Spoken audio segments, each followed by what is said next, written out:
your places, because we will not. Fine, okay. Because we will not repeat any of the questions. It will go one after the other. 25 questions will be there. No repetition of any questions. And please don't ask any doubt in between. If you want to ask, you will miss the next question.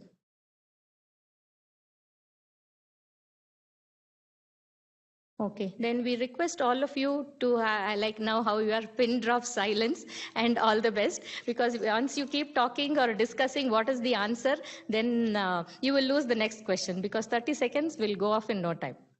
All the best, children. Any doubts? Any doubts you have? Okay, all are set, no doubts. We'll show one. No need of that. Fine. Okay. We are going to start the quiz. Okay.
Well, how was the questions?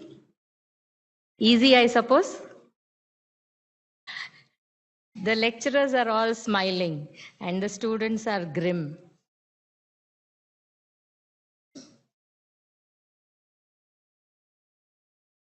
Okay, please hand over your papers to our employees. Hope you have written your name, class, because there are prizes for school children and college separately. So you should write your class also and school name, college name, whatever is there. Don't forget to write that. The prizes for this competition will be announced in the today's formal function. We'll correct the papers and let you know the results also. We have a new set of students coming in. They have, however, they have missed the quiz competition, being part of the quiz. I think because we don't have much time, we couldn't wait for all the students to come in. We have the next program lined up. Murli sir, we have come? We can start. Okay, fine. Okay, now we go on to the next program. This is a talk on amateur radio, or commonly known as ham radio. The talk will be given by Dr. Rahul Wagmare. Over to Rahul. Please come over.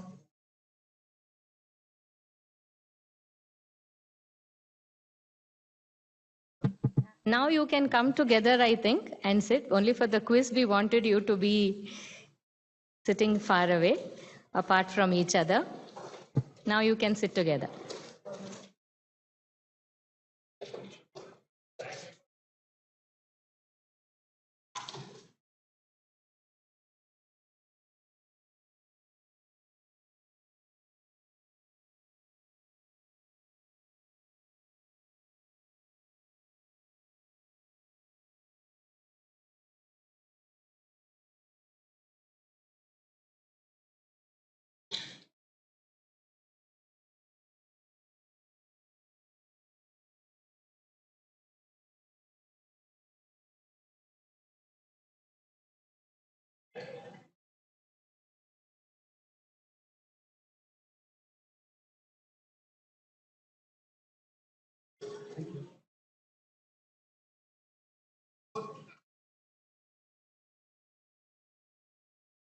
Good morning, guys.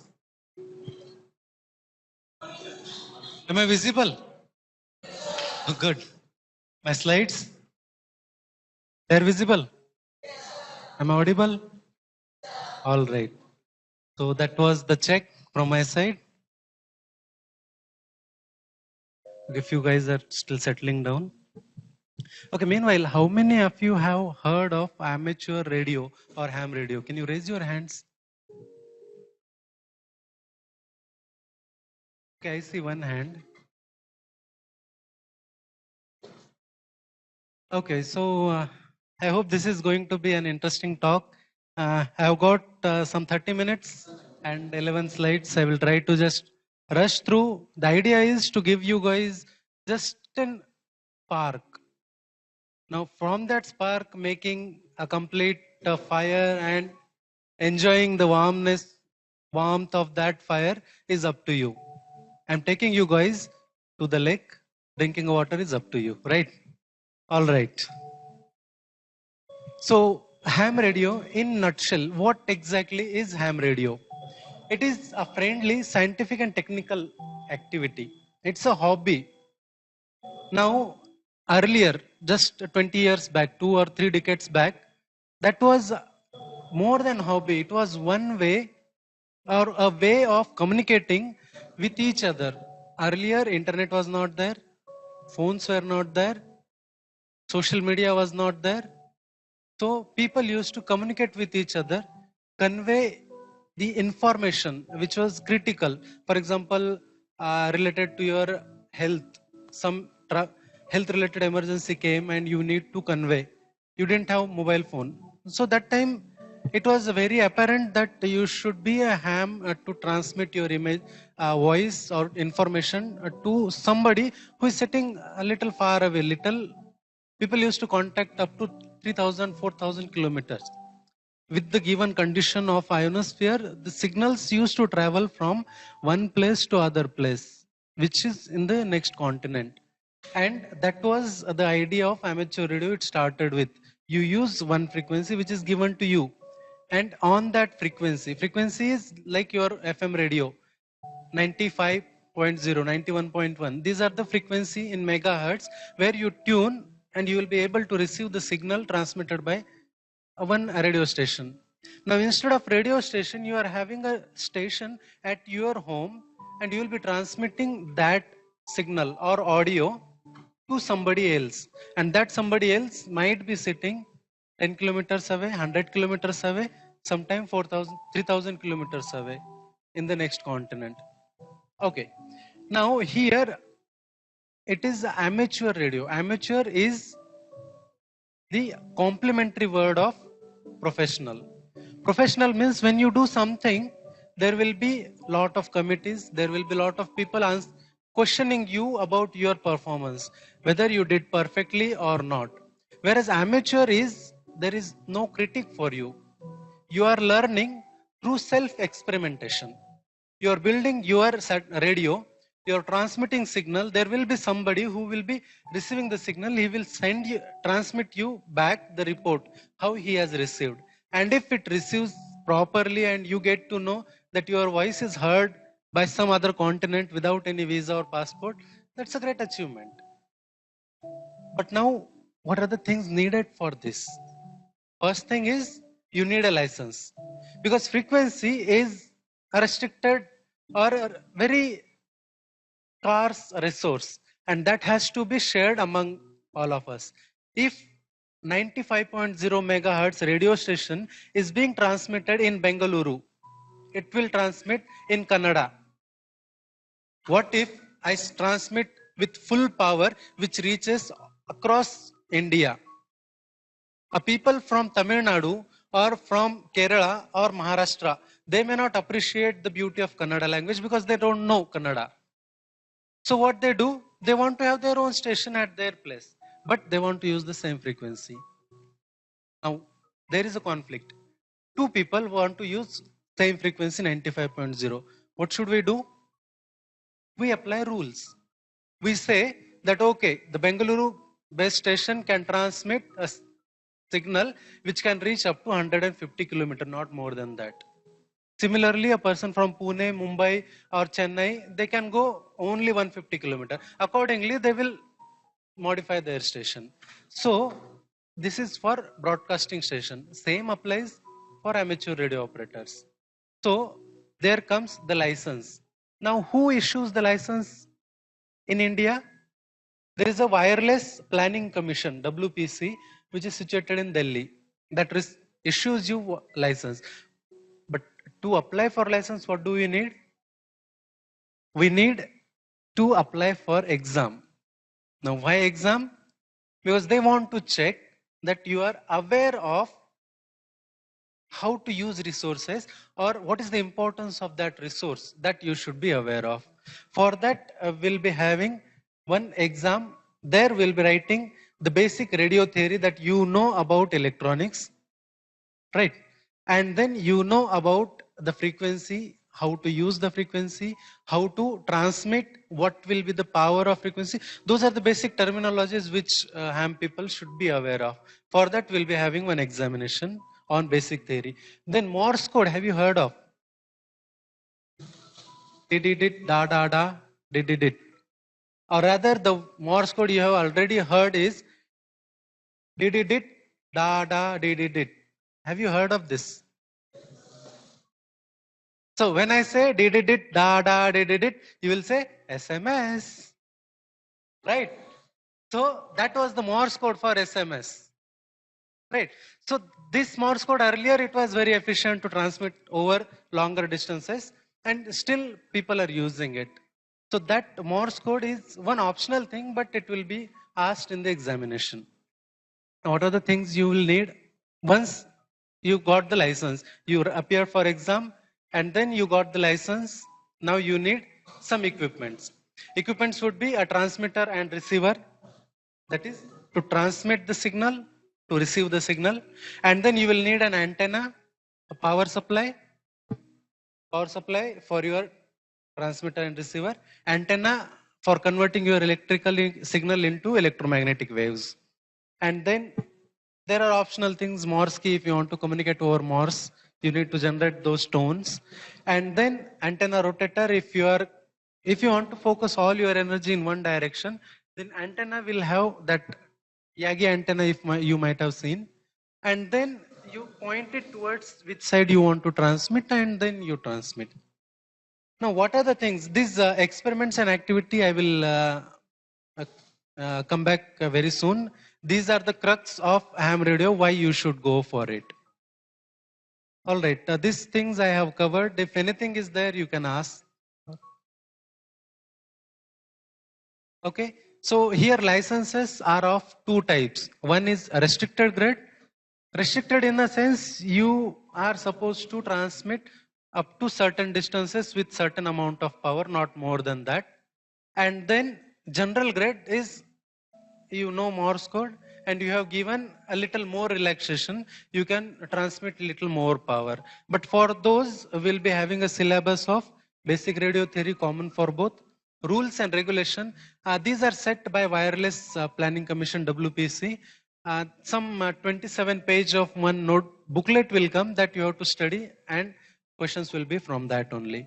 And Morse code, that is only required for general grade. So what are the things we must have at home? Radio or transceiver. Transceivers, walkie-talkies you might have heard of. Generally people use that as a starting option. Subsequent to that, you can have a tabletop radio which will transmit up to 50 watt or 100 watt. It can reach probably up to hundreds of kilometers. Then you need an antenna, RF cable, the coaxial cable connecting your radio to the antenna, because antenna you cannot keep inside your house. It has to be on the rooftop. And then you need a computer. Computer, because there will be some people which transmits on digital. They can transmit not just audio, you can transmit voice, I mean the text, images or videos. Those also can be communicated over RF. So for that we will need a computer. And optional is if you are using a radio which needs more power, definitely will need a power supply. Morse key, microphones. Then these are the SWR meter, antenna tuner and antenna analyzer. These are just to, if you are building your own antenna, because that is a part of hobby. It is not like you go and buy your instruments. You can make at your home. Just buy components from Amazon or any other online websites, and then do the soldering at home. That you can try. So for those things, to measure your system or to get to analyze your systems, you will be needing those things like SWR meter, antenna analyzer, and antenna tuner. Okay, and then if you want to transmit for longer duration, longer distances, you will definitely need the power amplifier and RF cables. Okay.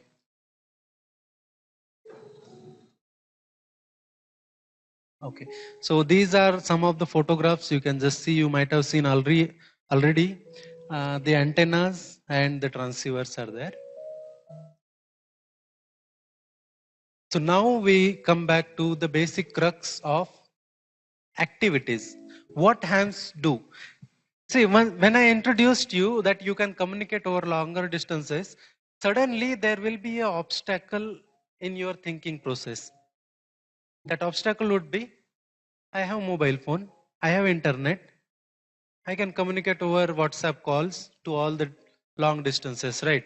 Then why should I worry about having this ham radio? So ham radio is not all about communication. It is more than that. These are some hobbies, or these are some activities people engage themselves. You see here, this image, can you identify the land mass here? What is it?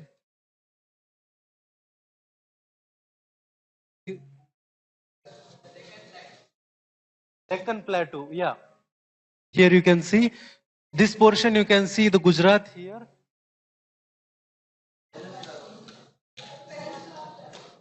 South and southern India, okay. So it is okay. You can call it southern India because that is just from Narmada down onwards. I have taken whole thing. So you can see Gujarat here, part of Maharashtra here, because of the cloud. This is obscured. The Sri Lanka is got obscured here. All right. So now let me tell you, this image was transmitted by one satellite called Meteor M2. It's a Russian satellite. They have given all the details on the internet. You can download the decoders and all. All you need to do is put one antenna on the terrace, connect RF cable to your computer through one software defined radio, which one of our hams will be explaining to you. Just connect that dongle to your laptop, install few softwares on laptop, run them, and you will know that when satellite is coming above our horizon, from there you will be able to receive. So from Bangalore, I have received this image. This is the image transmitted by satellite, not downloaded from internet. That is the beauty of what ham radio can give you. On the right hand side, if you see here, this image, right? This image is the image transmitted from International Space Station. Once in a while, once in a 2 months or 3 months, International Space Stations transmits a certain images for 2 minutes or 3 minutes duration. All you need again is use same setup. You know the frequency, you know the modulation scheme and all. You have the softwares. You just install on your computer and you will get the image. Now this image you can upload to their websites and they will give you certificate. That certificate and this image are a better content than your selfie for your social media account, right? Do you agree with me? No? I think your selfie is better. Okay, maybe once you receive you will get the idea. Okay, now these activities one by one. A repeater communication. This is for the local communication. In Bangalore, currently around 150 to 200 hams are active hams. That means every day, around one time, they will use one repeater. A repeater is, it will receive on one frequency and transmit on another frequency. So up to 200 hams every day, they come on one frequency, they will transmit one by one. It is like a roll call. They will transmit on one frequency. All other hams will be receiving on the other frequency. So this is called as repeater communication. People call it as a VHF net. So you can communicate and get introduced to them. Second thing is DX communication with overseas station. Now the repeaters, they don't go much farther. Very few times, maybe during winter, you can go up to Chennai. There is a Tiruchangod, one hill is there. On hillock there is one repeater. If you are able to reach that repeater, from there it will again transmit and it will reach to Chennai. So from here you can communicate to Chennai, Chennai based ham again, because there should be a receiver there. You will be able to communicate without using any infrastructure network. You are not depending on mobile. There is no need to be connectivity, nothing. Just your station and his station or her station, and you will be able to communicate. But more than that, if you are able to transmit more power, for example, now I'm transmitting 10 watt. If I'm able to transmit 400 watt or 1 kilowatt of power from my home, I can reach to Antarctica, Europe, Japan, China, up to South Africa. All these places I can cover given that the condition, atmospheric conditions are good that my signal can reach there. Now, once you do that, you will be receiving one acknowledgement. If you can see here, can you tell me the location of receiving station? It is Germany, right? Now, who has contacted here? Can you see? VU3 URC. VU3 URC is our call sign. We have a club station. So one of our ham has contacted Germany sitting in our office. That was done. Time also you can Probably it will be here somewhere. Okay. So that means you don't need to pay anything for connecting people using ham radio. All you need is a license. Now there is one more great thing. You know, a satellite, one antenna, it is transmitting. It will transmit from one location. If it is hidden, can you find it? That is one activity people take part into. They call it as a fox hunt. They call the antenna as a fox, and you have to find that antenna. That is, people conduct many experiments and all around that. And now the last one, it is very interesting thing. See, before satellites, there was nothing which can reflect your signal back. Right. So you cannot go to the larger distances. I'll give you one example. See, the broadcast FM, they transmit 100 watt of power or 1 kilowatt of power. With that, you'll be able to reach 150 kilometers. The satellite guys, they transmit half watt of power and they will be 3000 kilometers away from you, but still they're able to communicate. Now, where is 1 kilowatt and where is half watt? So, what makes the difference? It's the line of sight communication. You are able to see something, there is no obstacle, your radio signal travels unobstructed for larger distances. Now, with that idea in mind, people started experimenting with Earth, Moon, Earth bows. What they do? They will point their antenna towards Moon and transmit 1 kilowatt of power or 100 watt of power. Now, your signal will go to the Moon. Moon is a rocky body. It will reflect the signal back. Now, the reflected signal back will reach all the disk of Earth. Complete hemisphere it will cover. All other person need to do is look at the Moon. This is a good idea.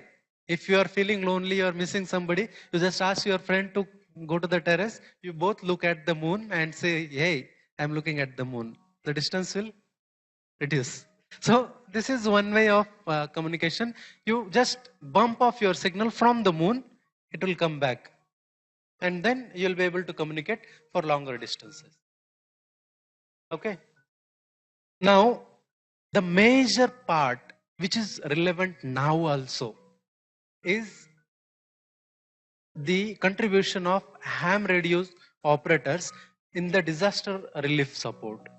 See, once a disaster strikes, there is a tsunami, there is an earthquake, what is the first thing gets affected because of those? Communication. Your towers are down, mobile is not there, internet is not there, you gone into stone age. But there is somebody who is having a ground station, a radio station. All he need is a power supply. And nowadays with solar panels, you will get the power. You have to just plug in your radio, transmit signal, nearby people, they will receive. Now, the fun part. These are about the activity, social responsibility and all these things. But fun part, here you can participate into many contests. People are conducting all over the world. It will be like you have to contact multiple number of people and tell that I have contacted 10 people, I have contacted 100 people in given 72 hours or 24 hours or 48 hours. And mostly this will happen on the weekends. And then the hams will tell you, or there will be one organizing body that will issue a certificate or diploma, which again can be your achievement. And QSL card, which I have shown you, once you contact somebody, he will send you a card saying that, okay, we have established a contact. And many hams have taken up a hobby, another side hobby of collecting those QSL cards. And then there are awards, contest and awards are the complementary parts. So that's all about the brief history of what amateur radio people we do. But now we have came back to the basic question. Question is, We are celebrating World Space Week, and we are starting with ham radio. What is that connection? And that connection I am going to tell you here. First thing is there are satellites, we know. There are three types of satellites mostly: LEO, MEO, and GEO. Okay, lower Earth orbit up to 1000 kilometers, medium Earth orbit around 20,000 kilometers, and GEO, which are 36,000 kilometers stationary satellites. Now, since the activity started in whole across the globe, amateurs also got active into that area. What they did, whatever repeaters were there on the ground. For example, in Bangalore, there is one repeater which we can communicate. We can send the signal to it and it will transmit back. So like that repeaters, they started keeping on the satellite. Now once this repeater is on the satellite, now once you are able to transmit to the satellite, satellite will take care of retransmitting back. And since it is a line of sight communication, you are not having any issue of valleys and mountains. So all you need to do is point your antenna to the satellite. You should know where satellite is, and you can transmit to the satellite. And from that satellite will transmit back. With that, you will need only 5 watt of power to reach to the satellite. And satellite again will need 5 watts of power to reach to the ground. As now satellite, when it transmits to the larger terrain. Whenever satellite is visible, their signal will go. So just after this, we'll be having one demonstration how to track satellite, how to know where satellite is, and then from there how to know who all can see the satellite. Now, once we know that, we can communicate with that person. So when the satellite is above our head, it can see Thailand, up to Thailand, China, some part of Russia, Indonesia, Malaysia. So with 5 watt of power, we'll be able to reach to those places using this satellite communication, using those satellites which are carrying the repeater. Subsequent to repeaters, there are certain satellites which are transmitting images, audio, data, telemetry, and all of this data is available in public domain. All you need to know where to look. For that, you are having one website, you can note it down. It is n2yo.com. Okay, so that website will give you the satellite, amateur satellite, which is carrying the amateur payload. What is the frequency? What is the modulation type? What is the type of data, whether it is audio, video, or image, or data? And then what is the data rate? And also, if you go to rtlsdr.com, RTL blog, you can search on Google. From there, you will get the idea what kind of software you need to install. Now, with all those things, you can put one antenna on the terrace, run a cable, connect the SDR, install software, and you will be receiving signals from satellite. And let me tell you, in a day, you will be able to receive around hundreds of satellites still in orbit. You will be able to know where the satellites are. For these are the few softwares which I have shown here. You can just download from Google and try to use them. The details are there in the next presentation. And now after this, one of such satellites called as NOAA 18. It is a national NOAA, National Oceanic and Atmospheric Administration of USA. So they sent one satellite which is revolving around the Earth, and its time around above our sky is 11 o'clock. So till 10:50 to 11 o'clock, they will be explaining the details of these softwares, and then we will try to receive the signal from that satellite and try to decode it in real time. So that way you will get the feel of what we can do as an amateur radio and what is the cost involved. Cost involved is very minimal. It will be something around 8 to 10,000. You will have a ground station of your own at your home, you will be able to receive signals from around 100 to 200 satellites. But the most important thing is the last point. You will need lots of enthusiasm and patience. So now if you are interested, how should I get started?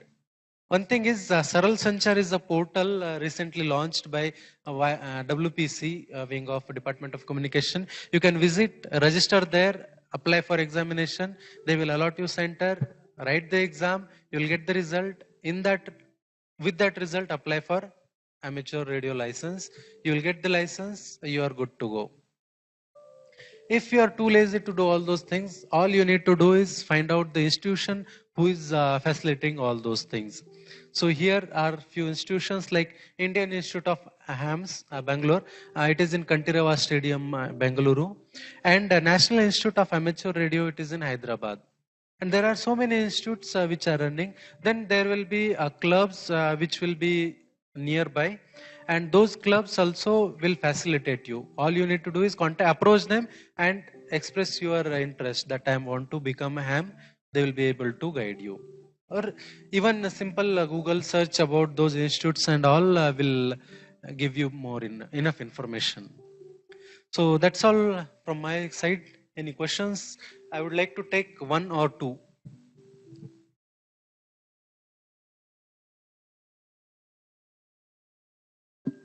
No questions? No, that's a very bad start.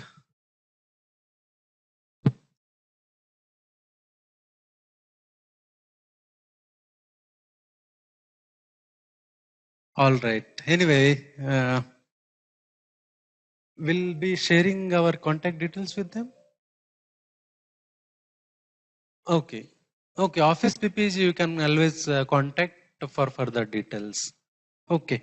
Now I will invite our ham Mohan Babu is a shortwave listener, and Suresh Kumar, he is an amateur radio operator with FRC is his call sign. I invite them to give the next presentation for 10 minutes. After that, we'll connect to the ground station. Our ground station you can see here. We have established here, and we'll be able to connect to that ground station and receive the signals from the live satellites. We'll be able to see where the satellite is and all those things. So I invite Mohan and Suresh to take over. Thank you. Thank you, Rahul.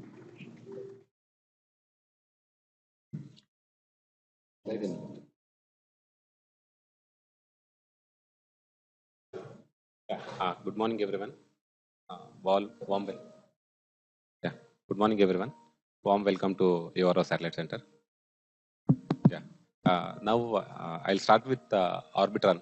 Mr. Rahul, Dr. Rahul was telling about tracking of satellites, all those things. I think maybe it would have gone over your head. So now we'll just tell you about what is this tracking of satellites, how can I do it from home, all those things. I'll just cover a very brief about that. Again, you can go on, go home and then do it.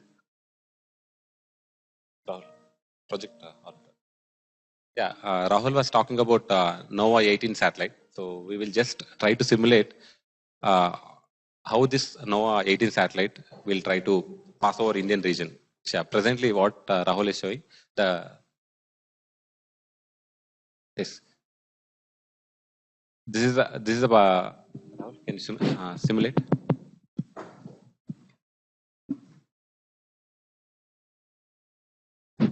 So this Orbitron is a software where we can view the satellites which is revolving around the Earth. And you can see one satellite, that is NOAA 18, National Oceanic Atmospheric Administration.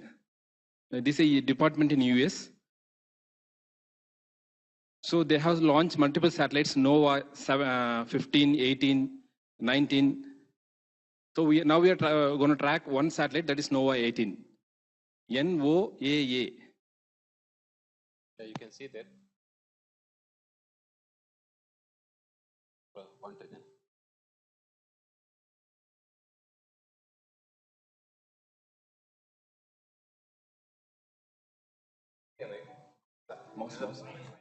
Yeah, you can see here, right? This is the present position of NOAA 18 satellite. This is over.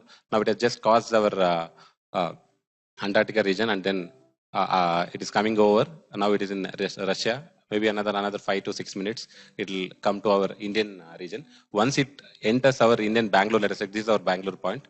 In a visibility point of view, you will see that acquisition of signal, and then once it goes out of our visibility region, you can see it is not getting tracked. So as soon as it comes into visibility of your Bangalore station, then you can, if you have ground station at your home, you can start receiving the signal from the NOAA 18 satellite.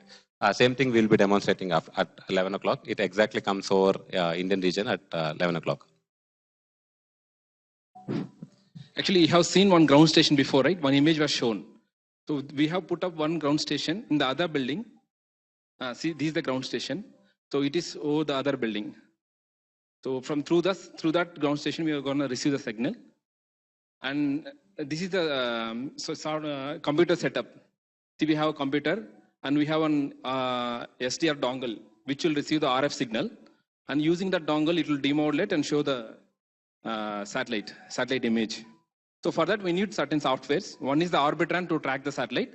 Another one, SDR Sharp to decode the signal. Yeah, this is what is Mohan is talking about. RTL SDR. It is available in Google for 3,000 rupees. You can purchase this. Once you set put up your antenna on your home top terrace, run the cable from there to your whatever shack or computer ground floor or first floor you set up.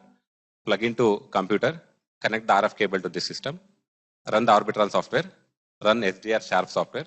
We can track and receive the signal from the whatever the satellite presently passing over Indian region. Rahul, you can show to SDR Sharp. See, SDR Sharp, this dongle you have to buy, but otherwise all the softwares are free. We can download from internet. All are available open source. This is the software what we are talking about. There are multiples of softwares are available which are freeware. One among them, most popular is SDR Sharp. So where once you plug in this device to your computer, there you can select what is the device. See, presently device is not connected, so there he is not able to select. So you can able to select the device. Then once you play, you can see. So what is the frequency you have set? You can start listening from, if your ground station is good, you can start receiving HF signals as low as our 650 kilowatts, and you can go up to L band of 1.5 gigahertz, 2 gigahertz. So it all depends on how good your ground station. If you have a moderate ground station also, you will be able to receive your FM signal simple. This was Prateek's experience. So I was driving on a narrow two-way road where it is not.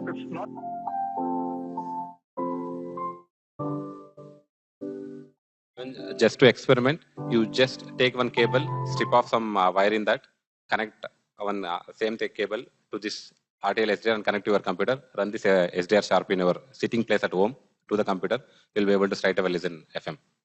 Simple. But if you want to receive the satellites, you need a proper ground station and install it on your terrace. See, for tracking any satellite or receiving the signal from the satellite, you need frequency details. What is the frequency I have to tune to? So as Rahul sir told, there is a website called N2YO. N for north, 2, Y for yellow, O for orange. N2YO.com. So if you go to that website, you will get the details of all the satellites revolving around there. And whatever the satellite you want to track, you can go to that particular satellite and get the details. So which frequency I have to tune to, so that you will receive the signal. This particular satellite that we are tracking now, NOAA 18, will be continuously sending the image. It will scan the earth and continuously send the image to the ground.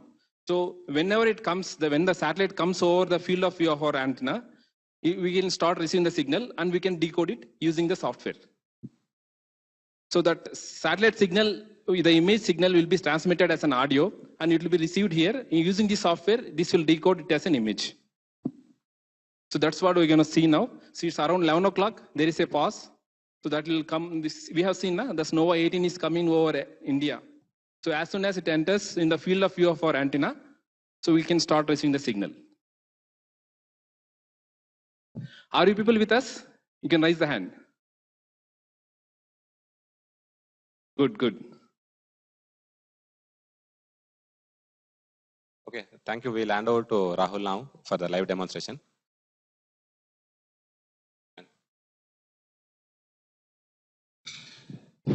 See,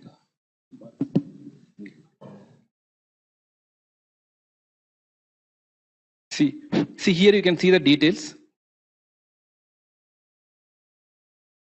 Here you can see the details of the satellite. So what is the longitude, latitude, and altitude, what height, and what is the azimuth elevation. So regarding all the details about it, you can go through in internet. Means what is the azimuth, what is elevation, how to locate a satellite. And so these are the details of the satellite. And here you can see the receive frequency. Means what frequency I have to receive. And if you want to transmit, what is the transmit frequency? So we are tuning to 137.91 megahertz frequency. So the STR dongle that we have shown, it can work till 1.6 gigahertz of frequency. It can receive signal till 1.6 gigahertz. Yeah, and coming to this software, you can see this low TLE point is there. So for each satellite, you don't need to feed all this information. So this software Orbitron is automatically, it can update on your, like you can configure it for auto update. So each time any change in the software satellite orbit is getting updated. So just you can go and just click which satellite you want to see. And Rahul, you can show that drop down. See here, there is a low TLE, two line element. How to select? You can see here, this is a list of satellites which are available. You can just click, select it. So you can see, even you can see ISS, moon, all sort of objects available on the space can be tracked. You can see where they are going, how it is going, and you can learn a lot of things, orbital parameters of the satellite. This is just a starting for you to understand space communication, space objects. Once you just open the software, you're going to bombard with so much amount of knowledge. Keep browsing, browsing. Each term you Google it, you're going to learn various aspects. So it is just beginning. You can start with a hobby and you end up with something else. And we can do satellite prediction also. See, currently, if you have if the satellite is at certain position, and after 1 hour, after 1 day, where the position it will be, so we can predict that using the Orbitron software.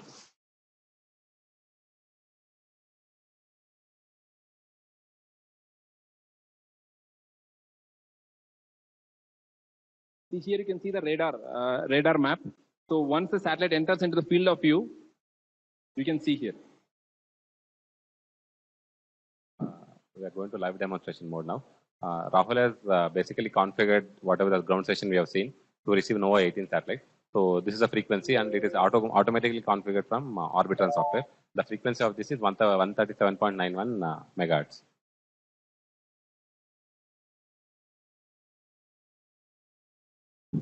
See, this software is only for tracking, and this is for receiving the signal. This Orbitron is only for tracking, and the STR sharp is for receiving decoding the signal.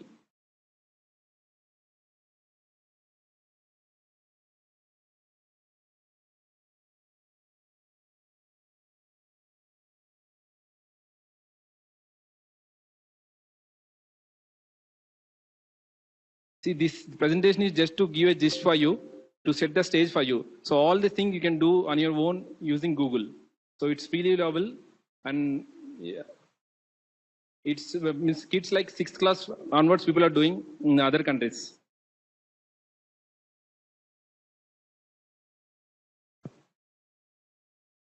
See, satellite has come in the field of view of the antenna. You can see in the radar map, it has come here.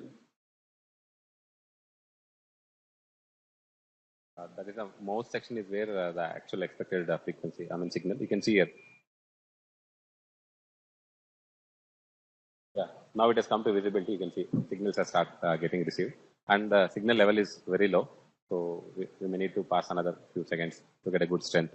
And you can see here, this elevation also is getting increased. As you have a good elevation, and obstacles will keep reducing it, and you will be able to receive good pace. It is already we're getting good signal. You are able to hear the audio, right? Some audio is coming. So this is the signal received from satellite. So it will be received as an audio, and it will be the image will be decoded.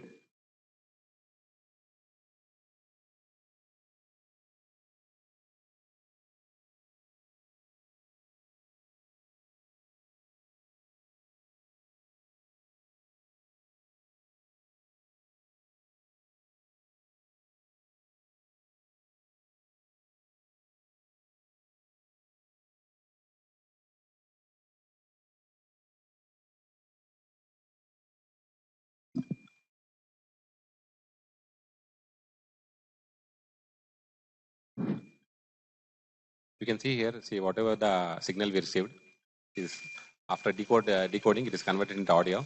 That audio is fed to this particular WXT image software. So this audio is again getting translated into the weather image. You can see, once we see some more image, we'll come to know the Indian region, how the present cloud conditions are available. We can just see on that.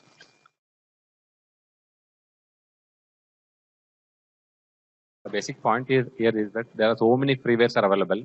You download, use, learn all these things. Then the good part about this SDR, whatever the dongle I was speaking, this is a digital data. Once it comes to computer, you can write your own softwares. Whatever decoding, whatever demodulations, everything you can write. And nowadays, software is even anyone can write, and so many lectures are freely available. Python, C, Java, anything you can write. So once it comes to software, and it is easy for anyone to do the manipulation on the data. So that's what so many people have done their things. And since it is a hobby domain, people have left them as a free. So that's why same thing we are using for the demonstration of same thing.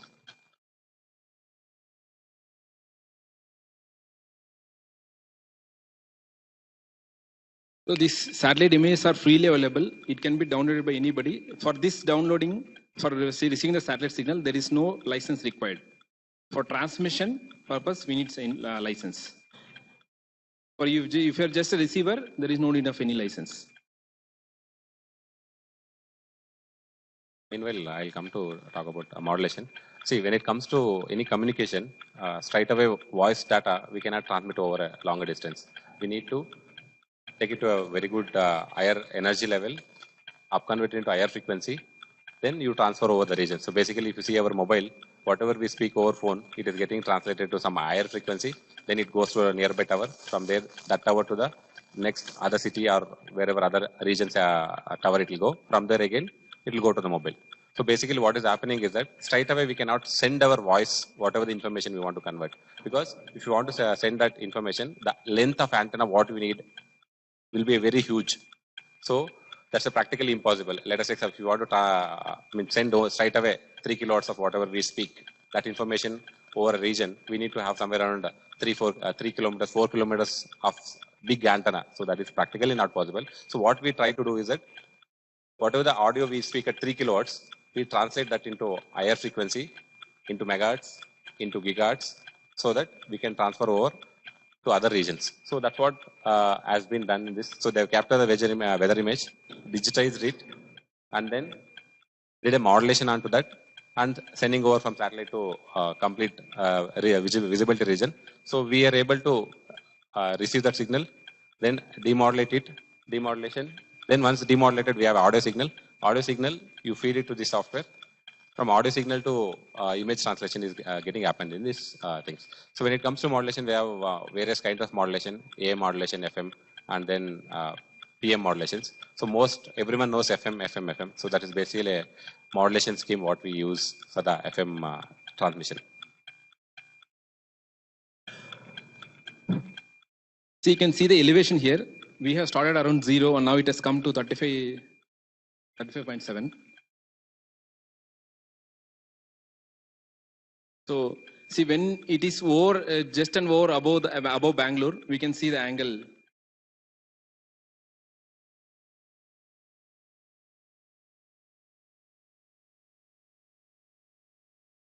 That circle you can see, that is the footprint.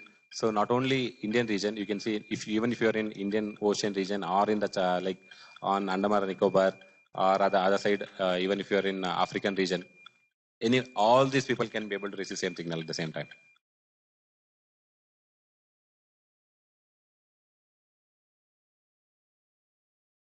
Typically for any LEO orbit, if you see around 9 or 8 minutes to 12 minutes of duration of one pass of satellite we will be getting. Either from satellites can go from Kanyakumari to Kashmir side or on the other side with the different elevations, either based on the path of the satellite. The orbit is changing. Earth, satellite also is rotating, Earth also is rotating. So when you combine these two rotations, each 90 degree, each 90 minutes, you're going to have a different path it is going to trace it. So that's what is happening. So whatever 11 o'clock is over Indian region. So after again 90 minutes, it will not be over Indian region. It will be in something else. So like that, there are so many satellites. That's what Rahul was telling. We will be getting hundreds of satellites per day. All you can explore on these satellites. So here it will send, the satellite will send images in two ways. One is the visible region it will send, and one is in IR.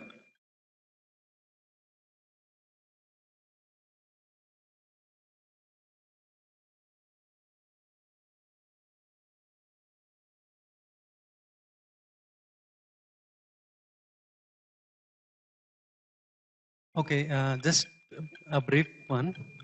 Here you see a satellite, right? Around that satellite, there is a circle. Hmm?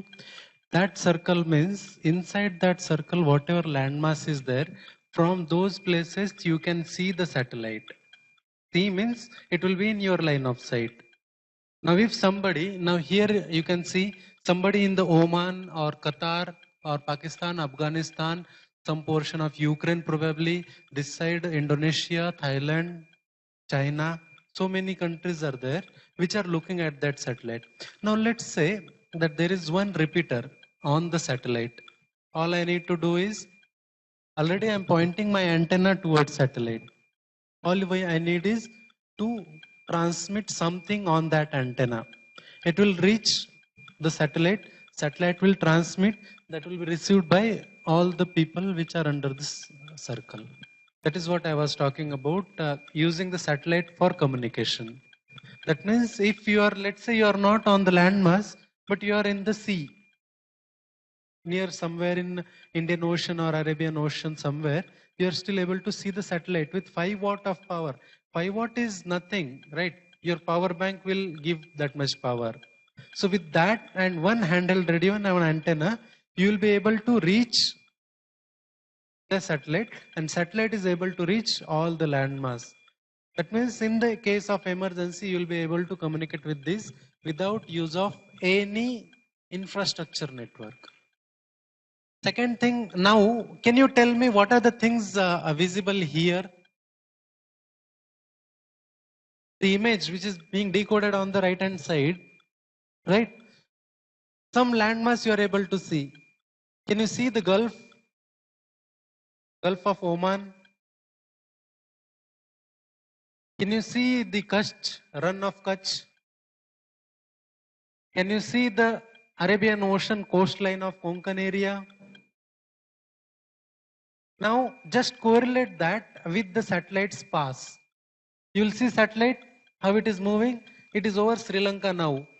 Just because the clouds are there, you will not be able to see the Sri Lanka. Otherwise, it would have been just as clear as the Gulf of this one, Qatar and Oman, that side.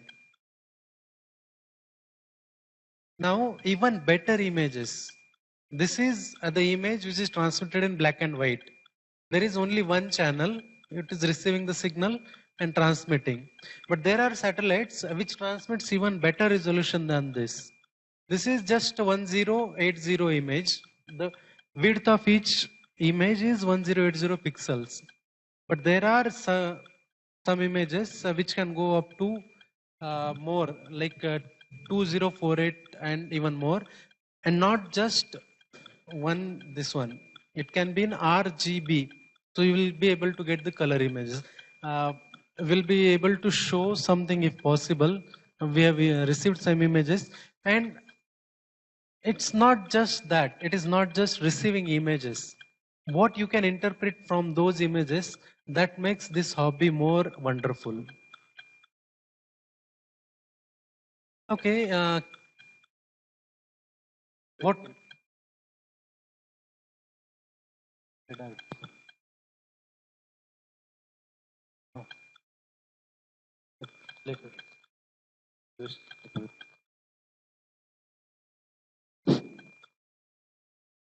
Okay, anyway, elevation is reached around 17 when it.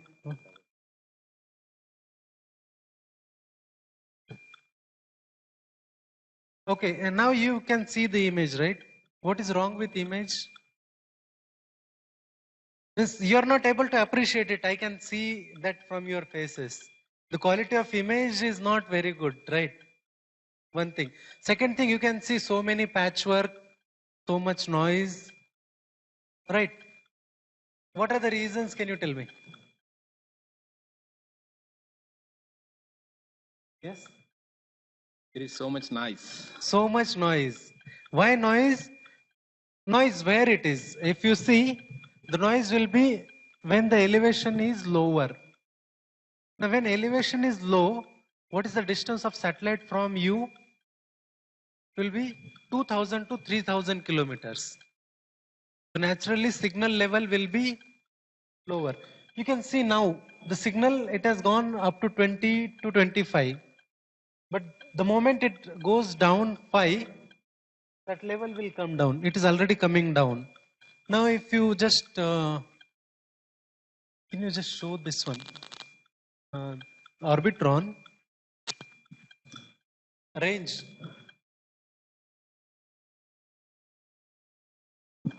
Zoom it.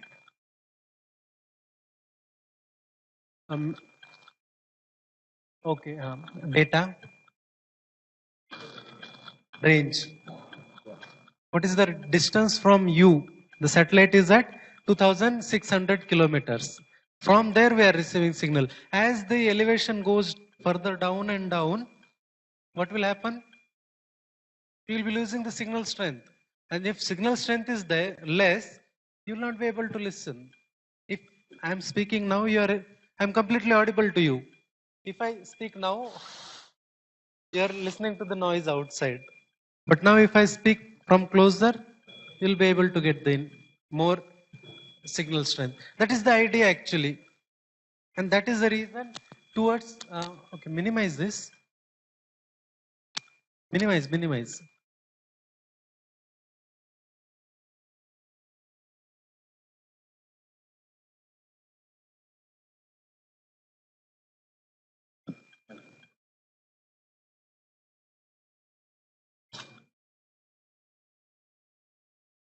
You could able to see, right, as the satellite went out of our visible region, the signal started fading, and then complete whatever signal at 137 megahertz we get is almost gone down. Now we can see here. Since antenna is of very good elevation level, we are kept at some 7th floor, and then elevation is visibility is there. Still we are able to get. So if you have some 3rd floor or 2nd floor, if your house is available and if your antenna is situated that, by now we would have got completely zero signal. So it all depends on at what good elevation your antenna and your complete setup is sitting at.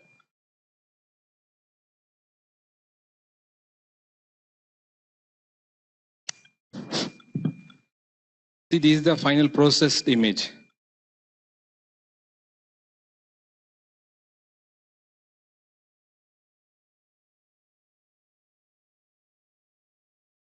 So now what are the things required for this to do at your home? First is antenna. Next, there's the SDR dongle, RF cable to connect to that and connect it to the system. And you need softwares. One is Orbitron, other is SDR Sharp, and other one to decode the image. One more software is there. And the software changes for satellite to satellite. If you want to receive the signal from Meteor 2, what the first image shown by Rahul sir, that's a color image. It's a high resolution image, right? That is issued from different satellite. So there the software is different. So you can, all these details you can go through internet, but these are freely available. So anybody can try at home. So if you want to appreciate any technology, you have to understand it first. So this will set the stage for you to understand the background behind satellite communication, and then how satellite works and how to track satellite, how to receive signal. Then you'll appreciate the satellite, the technology behind it. This hobby is basically not only about some hobby, it will shape your career also. It all, so you can, maybe it will take you some 10,000 rupees of investment, some 3,000 rupees for SDR dongle, then cable plus antenna. Roughly it can take, you can do your own antenna, but being a starter, you don't need to start everything from your own scratch. You can buy some small elements like antenna, cable plus SDR, start learning on the overall process. Then people develop their own antennas. Whoever is interested in all the amateurs, they will develop their own antennas. They will buy their different kinds of antennas. You can do all the experiments. You can learn on image processing. You can learn on signal processing. There's much more to this in this hobby. So it is what we gave is just an gist of what you can do. This is just a beginning for your a beautiful career. Can you see the details in the image? So what is the difference between that image that you are seeing now and then that you download from Google? So this is a live image. You are seeing live image, and this is what is over your head, means on the earth. I mean, the image that you download from Google, we don't know when it is uploaded. So this is the optical image, and other one is IR image.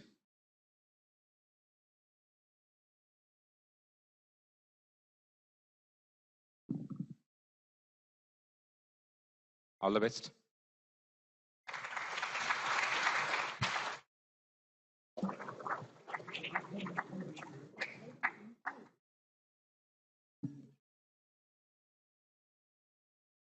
So did you enjoy the live tracking? Oh, very nice. We'll see. If you have any questions, we can get back to us. And After this, we can have questions. okay. Okay, we have come to the end of this segment of World Space Week. We have heard about the amateur radio and what you can do. You can also take it up as a hobby, or you can have an amateur club in your school or the college, which enables you to pursue this hobby. And a lot of students can pursue. Instead of a single student doing it, many can be part of this club. And this also helps you to learn electronics at a very young age. You can be creative, and it also feels nice when you speak to somebody else on air. And we have a video now that will be shown on how students make use of this amateur radio and go on air.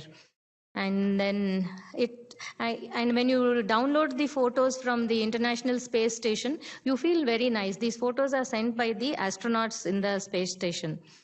And since we've come to the end of this program, of the first segment, I would like to thank all the members of the Upagra Amateur Radio Club of URSE for conducting this program. The formal function will follow soon. Wishing each one of you good luck in your future endeavors. Thank you all.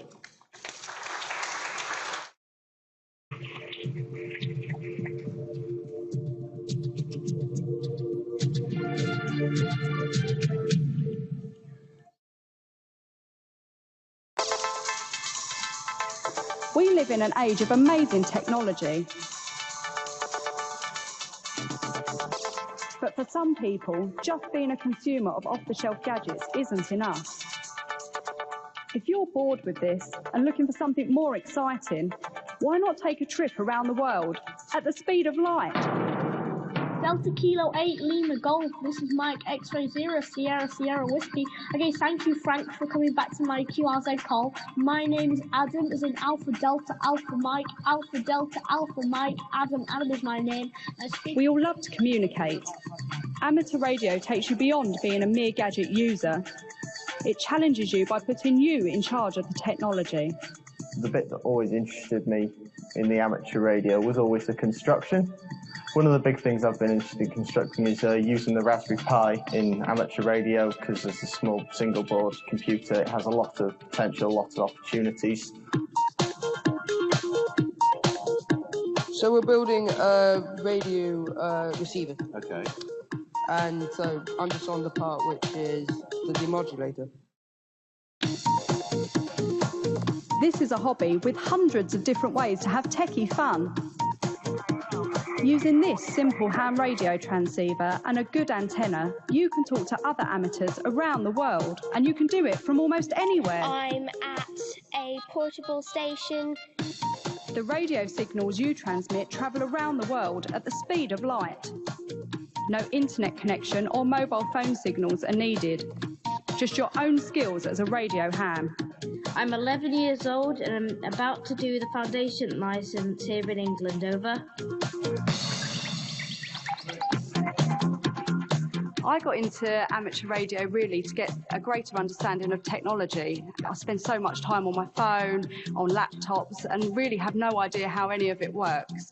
It was a really, really welcoming experience for me, a really great community, and really, really easy to actually do. In disaster situations, when normal communications are out of action, amateur radio still gets the message through, which is why many hams belong to organisations that train their members to provide emergency radio links when needed. I like the practicality of being able to send a message and know how to get something out to someone under your own steam, so kind of making it yourself. And I'm very interested in being able to do the electronics, being able to build things, being able to be self-reliant in communication. I think that's really interesting.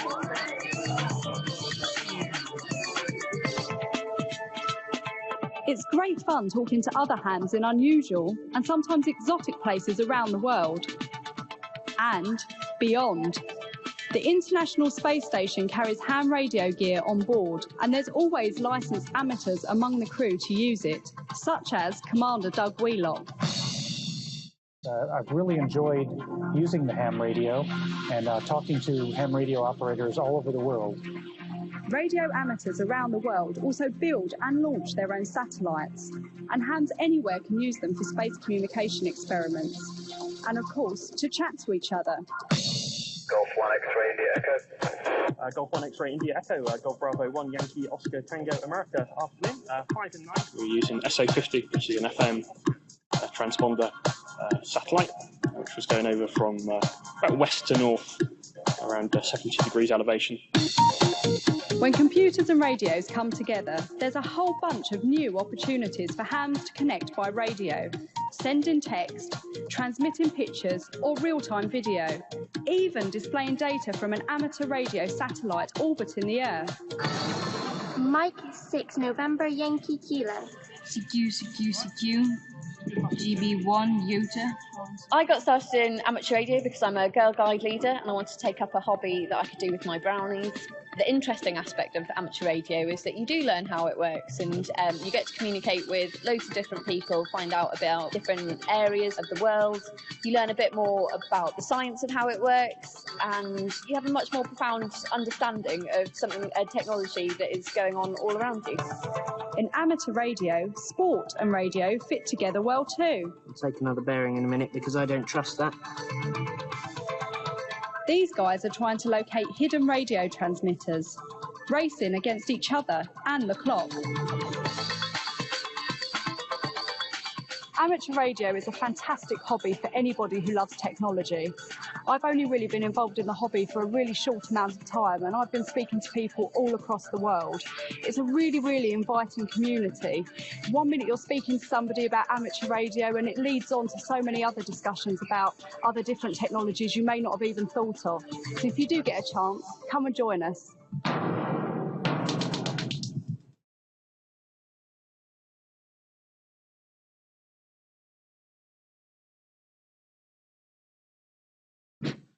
We can take a few questions if you have any.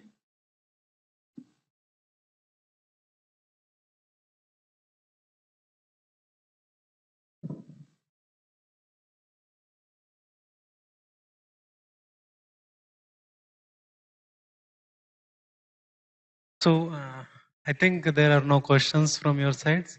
That's all right. But anyway, you have email ID of our organizers. You can always contact through them to us. So if any queries are there, you can direct to us and we'll reply to it. Yes. Okay.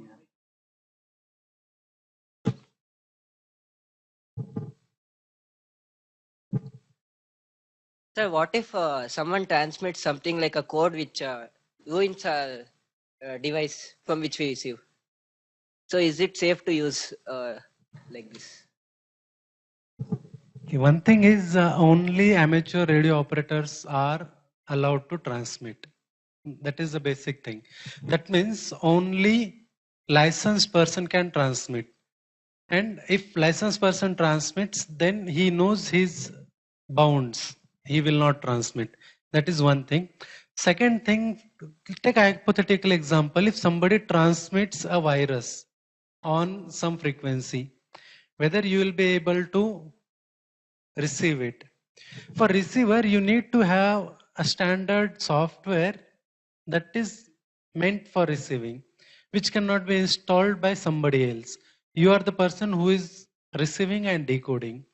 So that way, downloading a virus is very unlikely compared to downloading a virus from ham radio signals. It's very unlikely compared to downloading a virus from internet, definitely.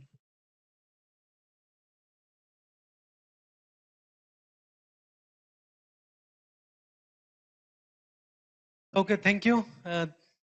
That made my day with one question at least.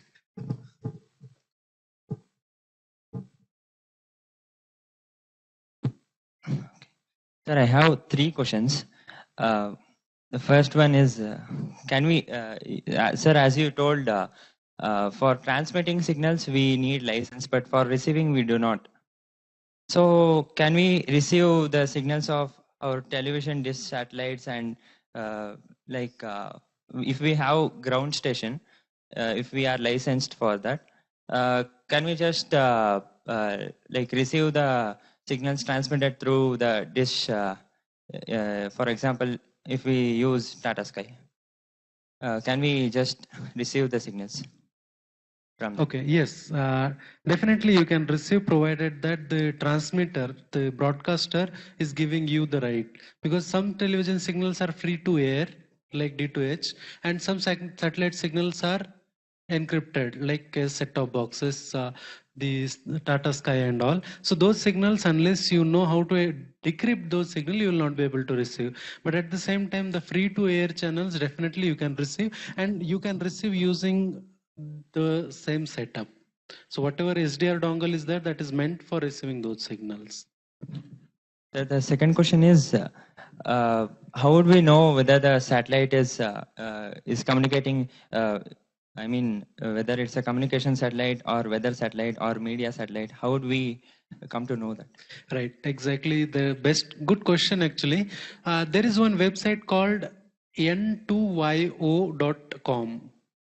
If you visit that website, you will be able to see all the amateur satellites, and you will be able to get their locations and frequencies also. So if you know the frequency of that satellite, you will be able to receive signal from that satellite. And accordingly, on that website, everything is like categorized. This is a communication satellite, this is a weather satellite, this is a satellite you can see through your naked eyes. All those things are available. Is there. Okay, one thing I forgot to mention during my talk is you can see satellites through your naked eyes, unaided eyes. You need not have a binocular or telescope. All you need is move away from Bangalore definitely, because here too much light pollution. Even in Bangalore also, I was able to see at least 10 to 15 satellite during evening 6 to 8 o'clock. So if you go little farther away, probably you can see 30 to 40 satellites in a 2 hours gap. Only idea is find a time where you will be at the dawn or dusk, satellite will be moving, and that satellite will be in sunlight, but you will be in a dark. So that will give you advantage that satellite will be reflecting signal from there, the sunlight from there to you, and you will be able to see. The brightest object after Jupiter and Venus is International Space Station, and you can see that moving from horizon to horizon. For that again, visit N2IO website. There you will come to know where that satellite is and when you can see and what will be the visibility. All those things will be listed on that website. A third question? Sir, as we saw the NOAA 18 satellite just now, it was about 2,000 kilometers above. So, if my question is, already as we know, Google Earth is there. We can see the static image of each one's house rooftops, but it would be only a static image. Is it possible to see instantaneous images for every instant? Is it possible? Okay, such satellites are actually meant for sensitive imaging. That means they will not be open to amateurs. They are used by professionals. There are some people call them as a spy satellite or a reconnaissance satellite. They are there. People are launching them and they might be able to access, but the resolution what you get will be little poor.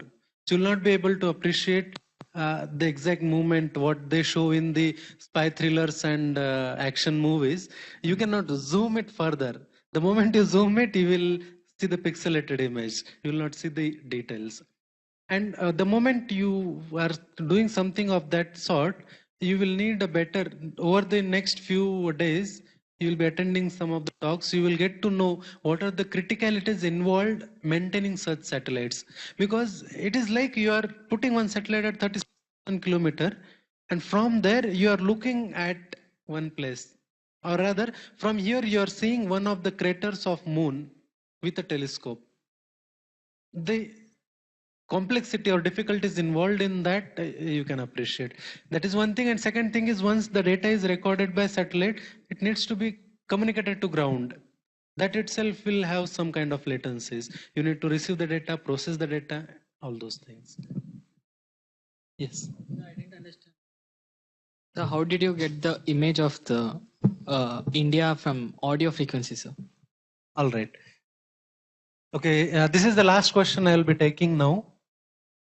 Okay, here there is one sensor, just like a scanner. It will be continuously scanning the row by row. Okay, and that row is AM modulated over 2400 hertz frequency. So the image values are modulated over audio frequency.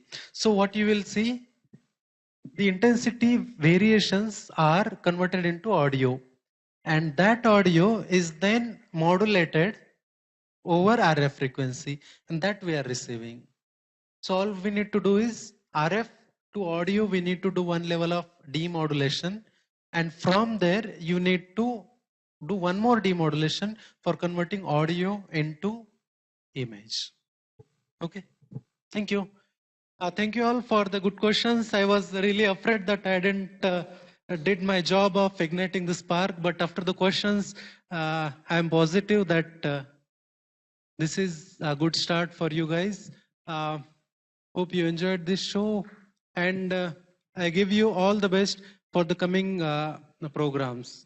Thank you. Thank you, guys.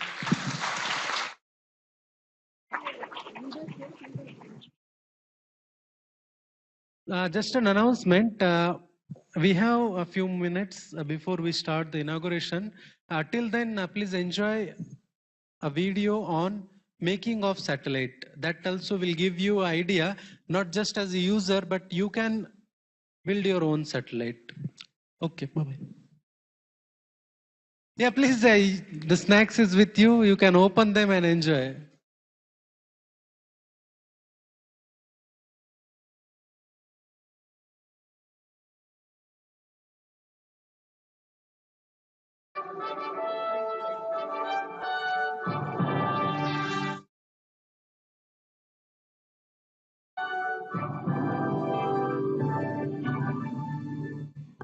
Inaugural Satellite Center, ERSC, is the lead center for realizing satellites for national requirements.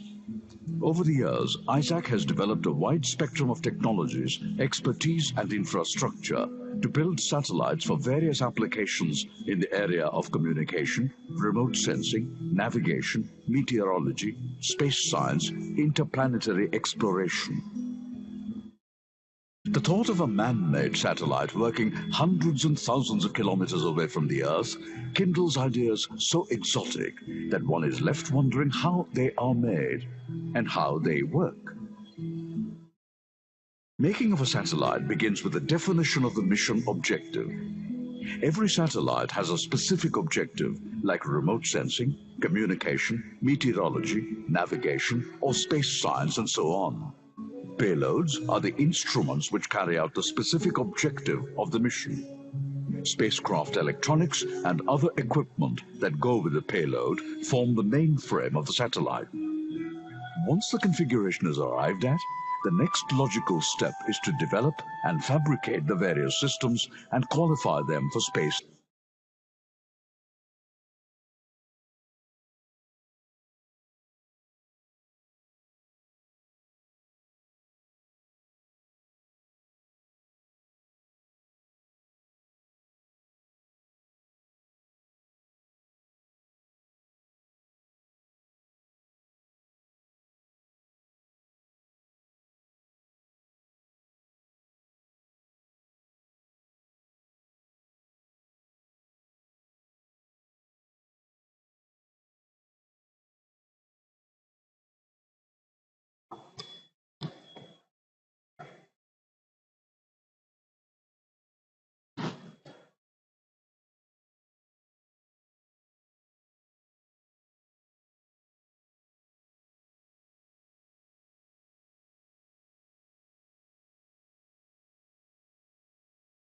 The human mind has always been awed and inspired by the final frontier, space.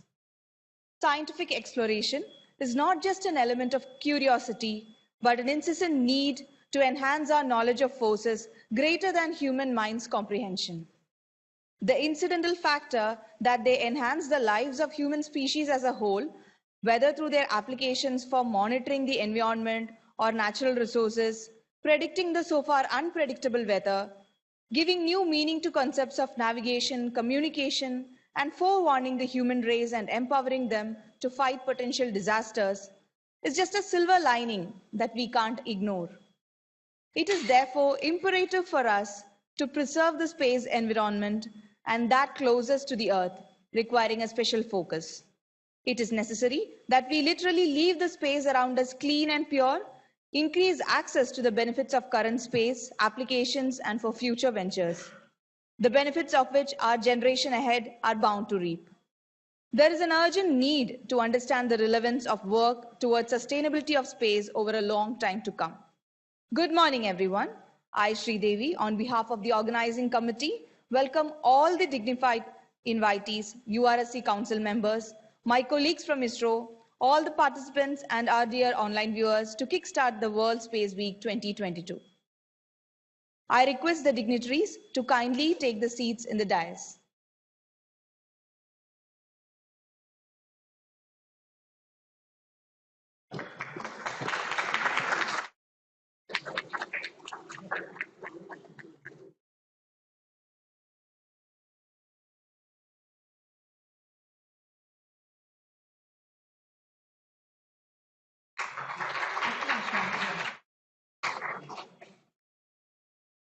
As we begin, let us rise and stand in salutation for our national anthem, marking the beginning of the inaugural function of World Space Week 2022 held at UR Rao Satellite Center, Bangalore.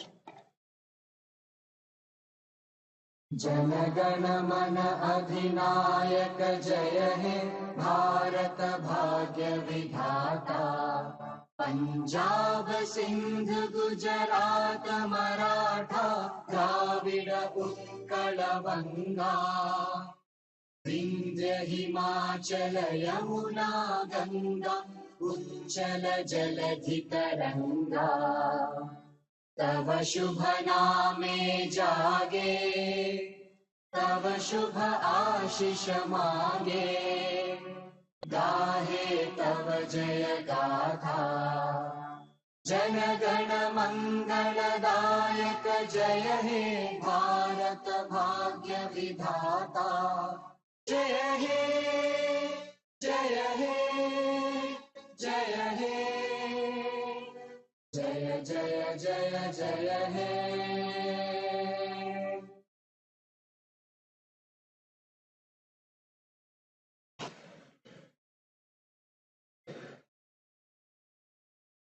With that, let's begin our event for the day. Small cheer and a great welcome makes an event memorable.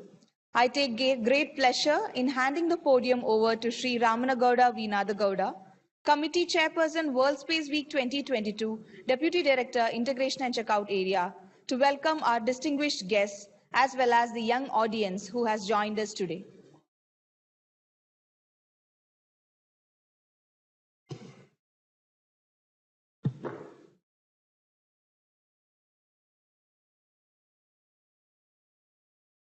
Good morning to all. I have immense pleasure in delivering this welcome address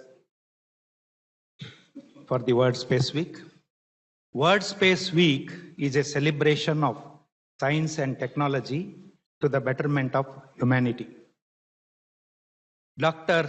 Vikram Ambalal Sarabhai, the father of space program in India, he started this space activity in India.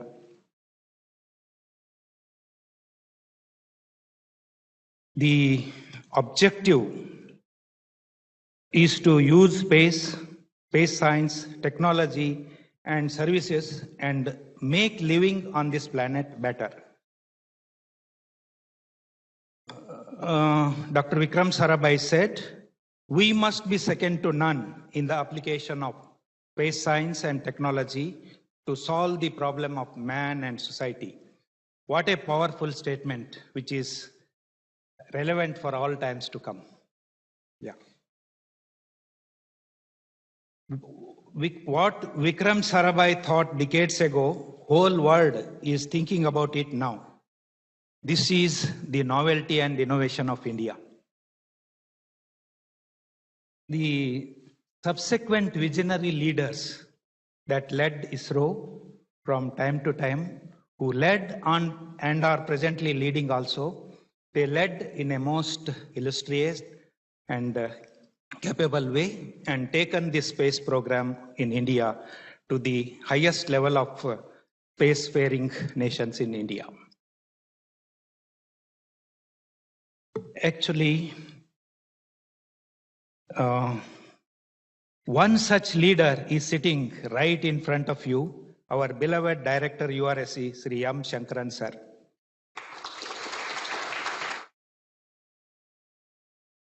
Yeah. His fundamentals are very strong, has wide and varied experience, exposure, vision, and thought, and leading URSC for the good of our society, nation, and the world. Starting from entry level, like any of us, he has risen to this level through hard work, commitment, dedication, and noble thought, that is betterment of humankind. He is just one example. I request and urge all students gathered here to derive inspiration, motivation from Sir, ISRO, and many more achievers are there in this country like this, and get into this exciting field of space science, technology, services, and serve humanity. World over, around 40 lakh crore worth of big opportunity is there in this field, and I request you to make use of this opportunity and contribute. You are the children who are the future of this country, and you can do it.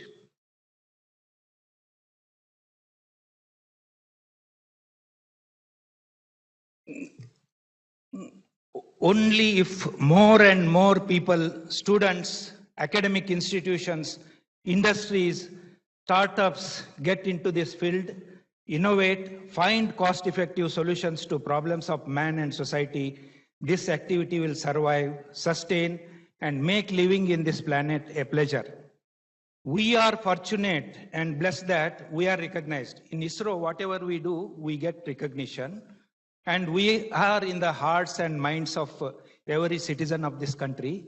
So that way we are blessed. And actually, similar capable people are there outside, but they don't have this blessing. So that is one more thing what we have, and we should make use of this.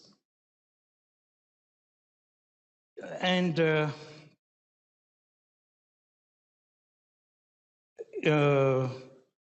Dr. Vikram Sarabhai got this idea, and because of this, all this happened. So it is the ideas that rule the world.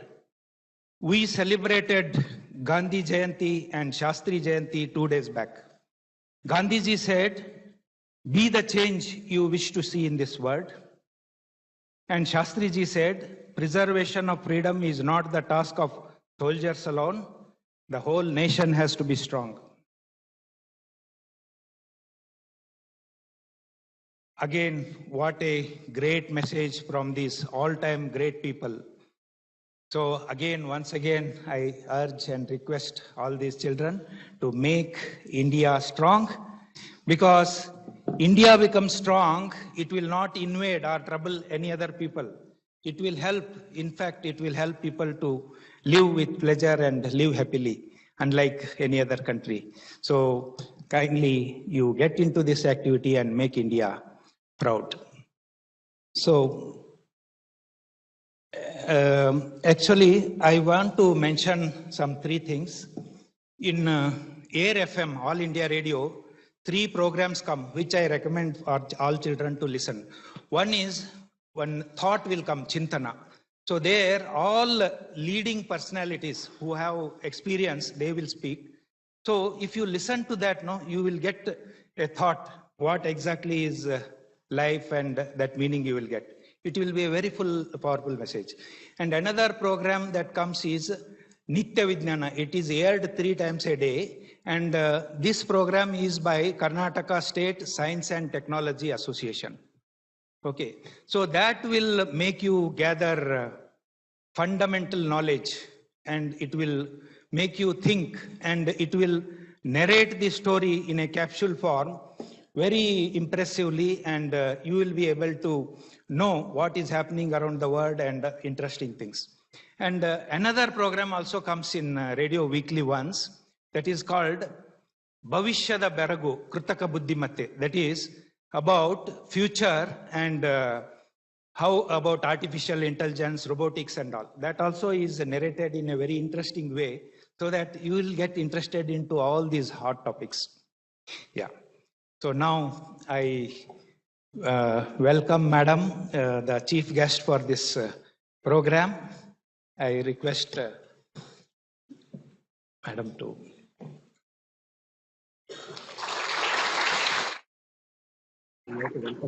Yeah. Yeah. Yeah. I request to welcome our director, sir, with a sapling.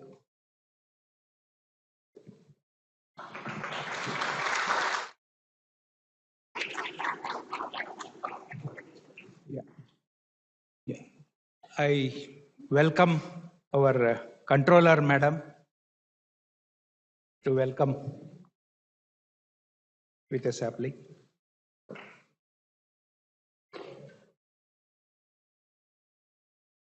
Yeah.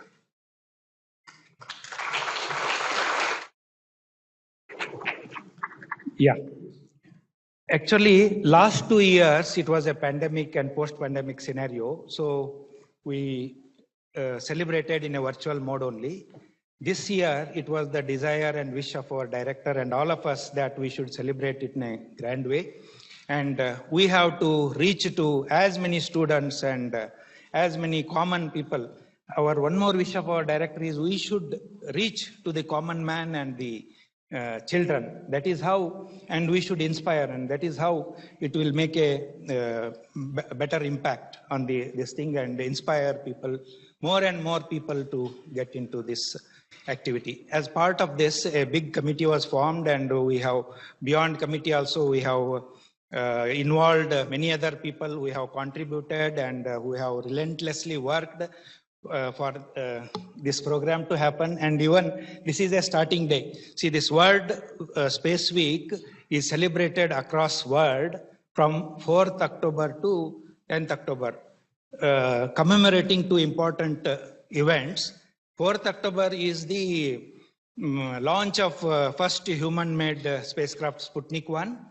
And 10th October is outer space treaty was signed, which is guiding the principles in using the outer space for our application, as well as exploring the celestial bodies and outer space.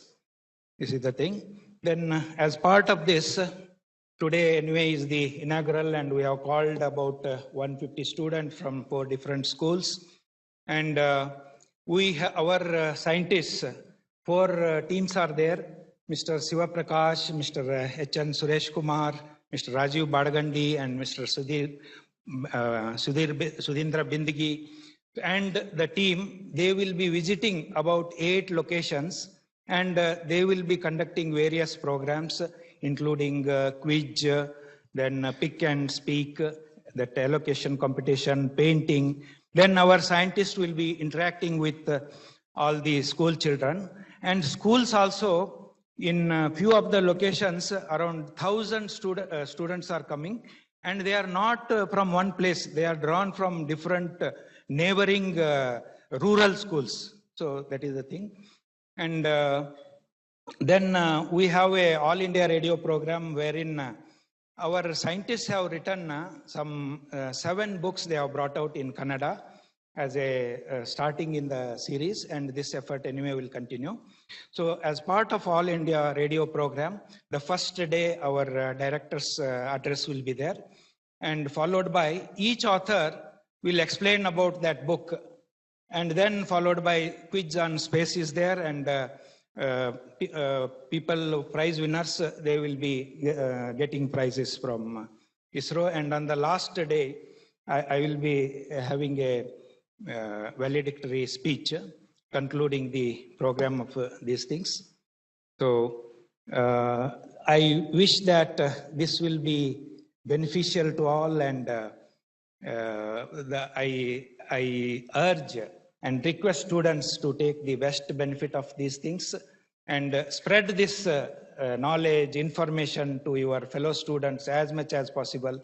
And so you contribute in this field, exciting field, and make your journey a enjoyable one and a pleasure.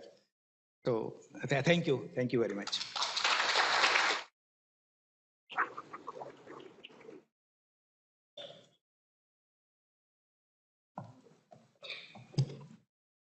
Thank you, sir, for the warm welcome you have extended.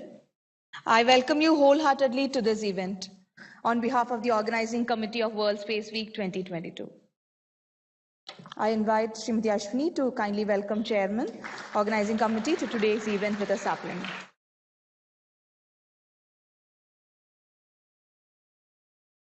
Shri M. Shankaran, Director U.R. Rao Satellite Center, is a man of vision and inspiration, an amazing leader at the helm of ISRO's satellite program, who is committed to taking ISRO's name to greater heights.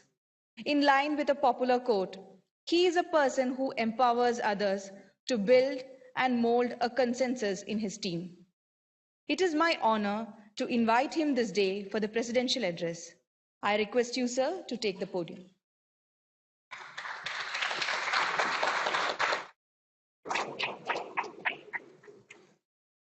Thank you, Sridevi. Good morning. Didn't have breakfast.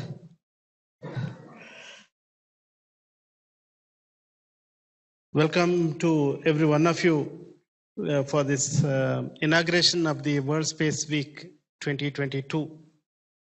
As Naragowda mentioned, why World Space Week is celebrated, you all would have now Googled and found out before you came here, isn't it? All of you would have Googled.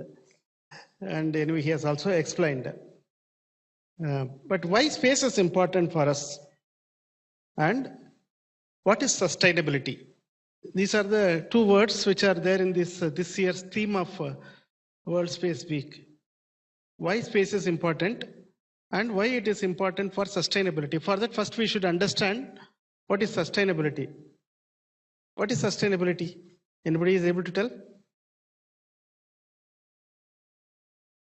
Come on, you know.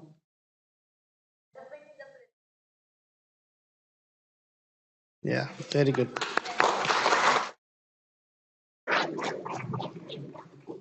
So sustainability means that what we do today, we should be able to do forever. And it should not degrade or damage anything else in the process of doing that. If any work which is done in that way, that work is considered as being done in a sustainable way. So, and does anybody want to tell about why space is important for us? Why space is important? Anybody knows? Space is important because the Earth, which is part of the solar system, the Sun, which is at the center of the solar system, is part of a small galaxy. That galaxy is part of a small portion of the space, and the space contains billions and billions of such solar systems. So the distance is so large that the things are so big that if you are imagine that you are looking from one edge of the universe and looking towards Earth or Sun, it is not going to be visible. It is so small. So the Earth and Sun are so small, but what happens elsewhere around our universe, around our Milky Way, around our solar system affects everything else. So if Earth has to remain safe and our solar system has to remain safe, we need to understand what happens all around the universe. So that is the reason why space is important. This is from a scientist's point of view, that a scientist, astronomer or philosopher, they are looking at space for such reasons. But ordinary people like us, we also look at space for another reason. That reason is space makes our life little more comfortable. Because there is space, because we are able to put objects in space, our life becomes comfortable. Can anyone give an example how our life has become comfortable because something happening related to space, satellites? Any one example? Weather, communication, navigation. So you name every activity is in some way or the other connected with satellites, space-based systems. For example, as somebody pointed out today, without the Google Navigator, we are not able to go anywhere, isn't it? Everybody uses the Google Navigator. GPS has to help us. So what is GPS? GPS is Global Positioning System, which is a bunch of satellites which are revolving around the Earth and telling us where we are on the Earth. So we have also, do any of you know that India also has something similar to GPS? We have no? Navic. It is called Navic. India has its own navigation tool called Navic. It is navigation by Indian constellation, that is Navic. The satellites are already there in the orbit. Now why you are not, many of you are not aware of this, is it has not yet come to your mobile phone. That's why you are not, but it will soon happen, because all mobile phones that are sold in India and made in India have to compulsorily now contain Navic, so that in India, we can be using a global positioning system, or at least for a regional use, that is over India and around surrounding India, we can use our own navigation system, that is Navic. So like this, there is one example. Anybody goes to ATM to draw cash, and when your father or mother or you yourself, when you go to shop, you give your card at the point of sale machine. Card will be swiped, money is transferred. With your phone, you do Google Pay, Phone Pay, Paytm, everything all of you are doing, isn't it? So all this is made possible by satellite technology.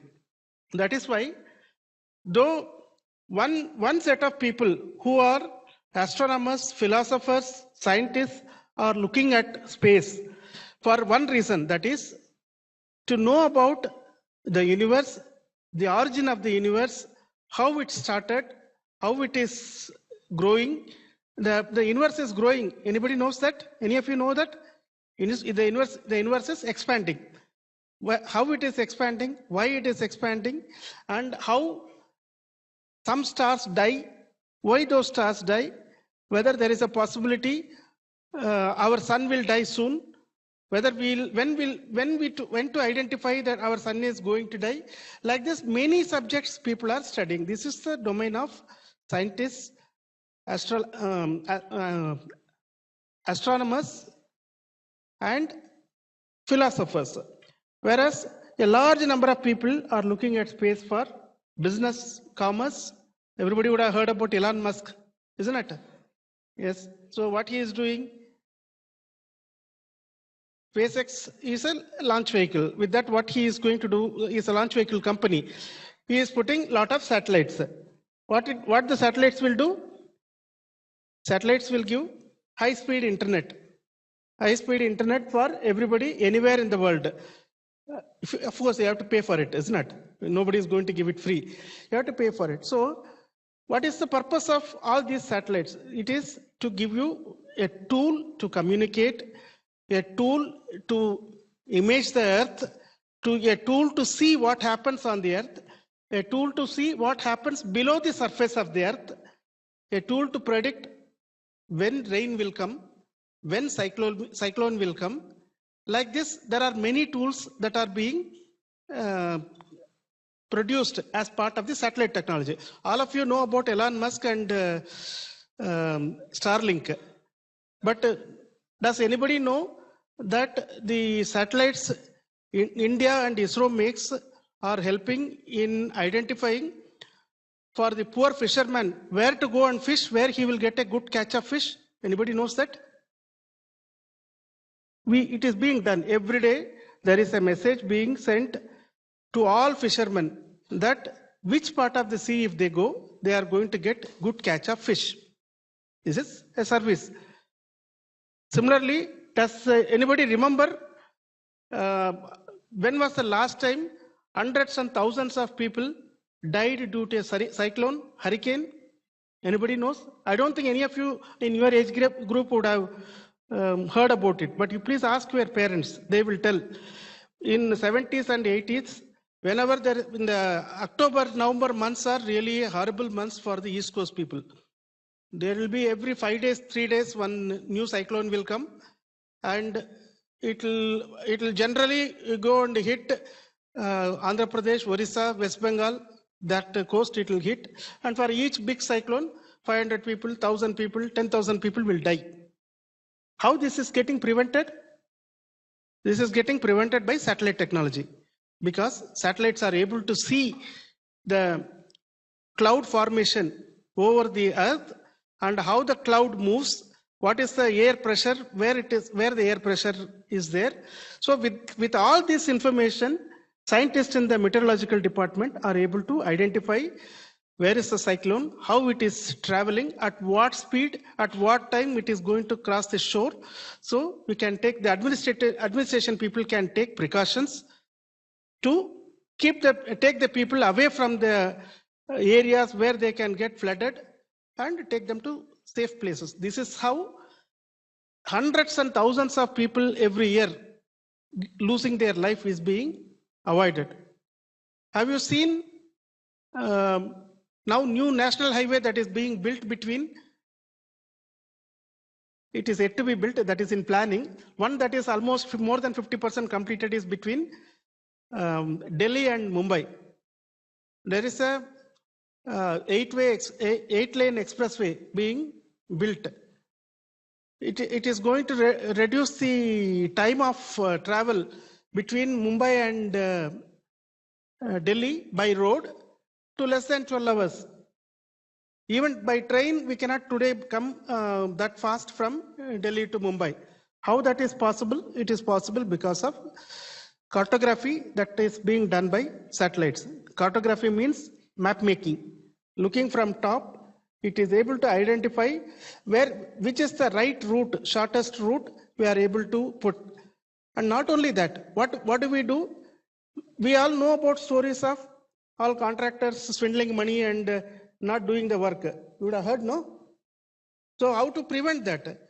Now today, satellites are seeing that if some contractor claims, I have put a road of 10 kilometer length from X place to Y place, We can see it from space, that whether road is really there or not. Okay, this is what is today government is using, that satellite technology tools are being used for governance, that is to deliver good governance in the country. The government is using satellite technology. Like this, I can keep on talking about various subjects in which how the space technology is helping not only the rich and powerful like Elon Musk, but it also helps poor fishermen and ordinary farmers and every one of us. It in some way or the other, this satellite technology is helping us to make our life better. Now, why should we celebrate this World Space Week? Is because we should know about the benefits of space. We should know what can be achieved using satellite technology and using the things that we are able to put in space. But like all good things, every good thing can also be misused, isn't it? So if in the process of placing a rocket, launching a rocket and to place a satellite, we are burning some chemical fuels. Like solid propellant fuels are there, nitrogen based liquid propulsion fuels are there. These are all like our car and buses, how they give exhaust. They give also big exhaust, because you know how the rocket works, isn't it? The rocket works because of the Newton's which law? Third law. It is when you burn a fuel, the exhaust goes in one direction, so you get an equal and opposite force in the opposite direction, which propels the rocket forward. That is how the rocket goes. So it means the exhaust is what is propelling the rocket. But the exhaust contains lot of, today, most of the satellite launch vehicles, that is rockets, use fuel which are not good, for us. We cannot breathe that. These contain chemicals which are not good for this. So when we talk about sustainability, we are talking about sustainability in these areas. What is that we have to do? We have to work towards new fuel. This work is going on all around the world, that how to change the fuel that is used in the launch vehicles and the satellites so that they become environment friendly. The exhaust that comes out of these rocket engines need to be good so that they can be let free in the atmosphere. That is the sustainability we have to, one of the example of the sustainability we are talking about. Who has to do this work? All future generation has to do this work, because it is not easy to create an alternate for such a very, very powerful and highly efficient fuel. We know it is very efficient, but we also know that it is not so good for the health of the people who inhale it. So what we have to do, we are trying to make this change by inventing what is known as the green fuel. Use a green fuel whose exhaust can be let freely into the atmosphere. So this is one example of what research can be done in the space area, which can make this entire activity sustainable. We also have so many satellites being launched. All of you know that SpaceX, thousands of satellites are getting launched. They want to put some 40,000 satellites in space. But what happens to all these satellites after their job is done? Everything has a life, isn't it? Everything, it cannot work forever. After some time, the satellites will become non-operational, and they have to remain there in space. Now, what has to be done?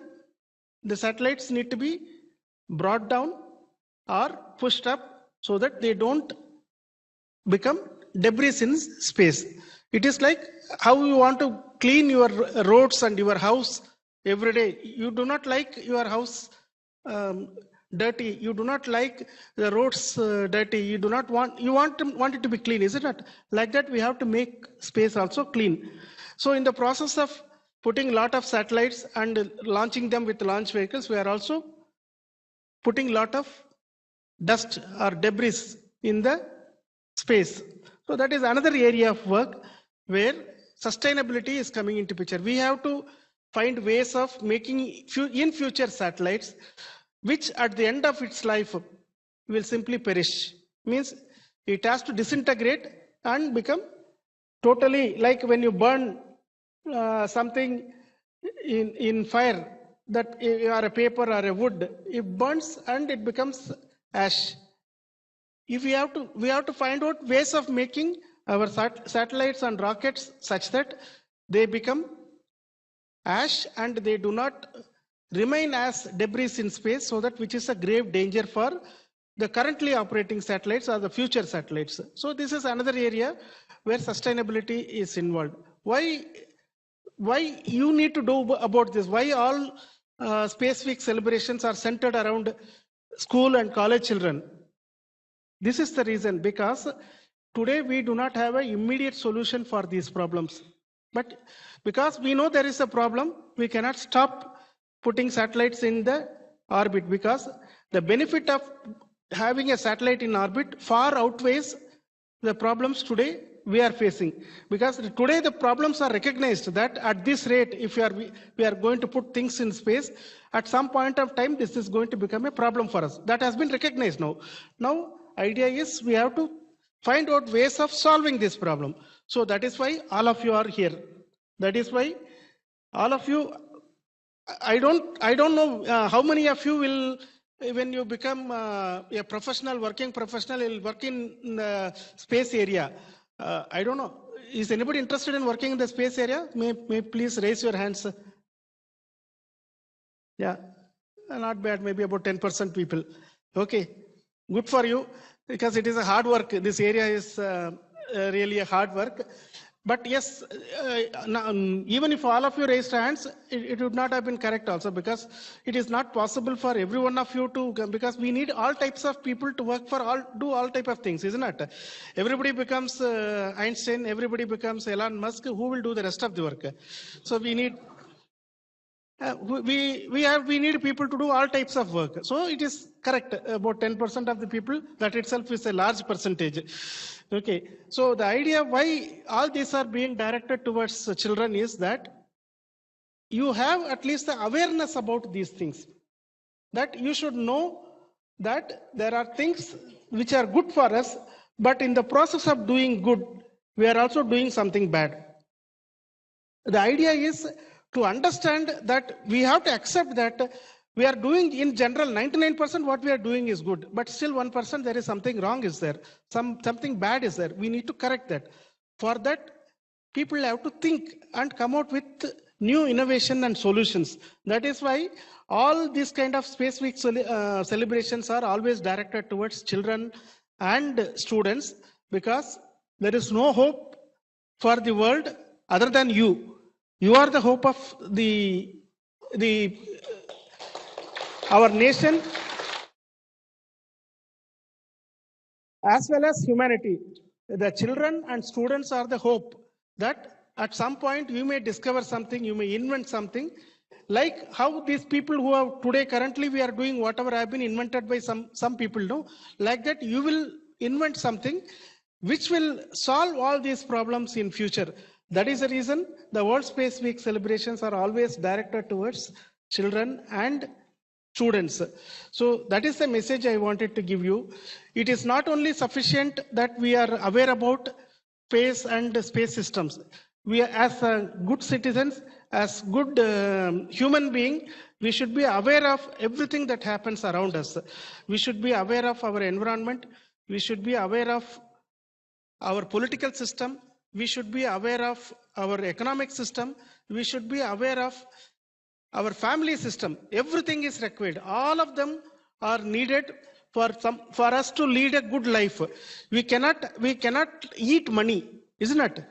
Money has to be used to do things which are sustainable. Like we have to create food, we have to eat, and those who are having more food, more money, should be able to support those who don't have more food, don't have food or money. This will come only if the awareness happens that I am having every day good food 3 times, 5 times if I eat also, food is there at home. Be happy, fine, no problem. But you should also be aware that there are children of your age who don't get even a single good meal per day. This awareness will make you to do something good in future. It is not that I'm going to tell you that you give up your food for others. No, I'm not going to tell that. But the awareness that there is something else which is available to you is not available to others. That awareness, once it comes, automatically the human nature will make you to do things which are just and which are equitable. That is what is the idea about sustainability. So sustainability is not just sufficient for space activities. Sustainability is required in all our activities. So that is the other message I want to give, that you be aware about everything around you. Please don't lose interest in things. Please understand, you have to know about politics also. You need to know about business also. You need to know about technology. You need to know about entertainment, arts, science, you name it, any subject. You should have at least a minimum understanding of every one of these subjects, so that you become as a person, become a better person. That is all my request to every one of the students who have joined here. Let me take this opportunity to thank every one of you and your parents and teachers who have made it possible that you come here and join us in this celebration. And also let me thank the team who has organized this event and the next 7 days events all around Karnataka. Thank you very much for your arrangements. And before I stop, let me thank to our chief guest, Dr. Sadhana also. She is a well-known personality, head of the Bangalore Jawaharlal Nehru Planetarium. You are Vishwesvaraya Technological Museum. Technological Museum. You are. She is an expert in this area, and you are in for a very nice talk from her. Thank you very much for every one of you to come and join us. And the only thing I want you to remind you is not to tell you become scientist, engineer, doctor, anything. I'm not telling you become anything you want to become, but be aware of your surroundings. That's all I want to tell you. Thank you very much.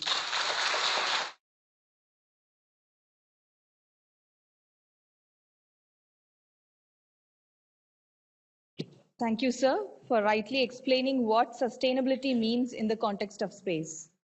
Yes, along with food, air, and water, internet has become one of the life essentials in the current world. In the pursuit of high-speed internet, we should not exploit the space resources beyond a certain measure.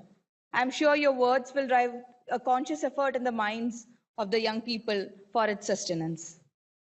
In fact, many units within Space Research Organization are still gearing up to address the issue of space debris management by establishing laws and methodologies for safe and responsible conduct of operations. This requires a great collaborative effort worldwide with mutually accepted and effective policies governing us in the context of space. Our next speaker and chief guest for the event is Srimati Sadhana Attawar. Srimati Sadhana Attawar is an electronics and communication engineer with more than 30 years of experience in science and communication. Her major experience is in setting up of science centers across the country and was instrumental in setting up the Science Center at Pilikula in Mangalore, among others. Currently, she heads the Vishwesvaraya Industrial and Technological Museum, Bangalore, which is a southern headquarters of National Council of Science Museums under the Ministry of Culture, Government of India.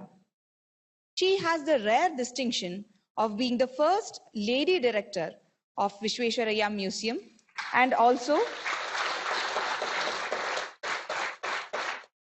the first and only lady director of National Council of Science Museums.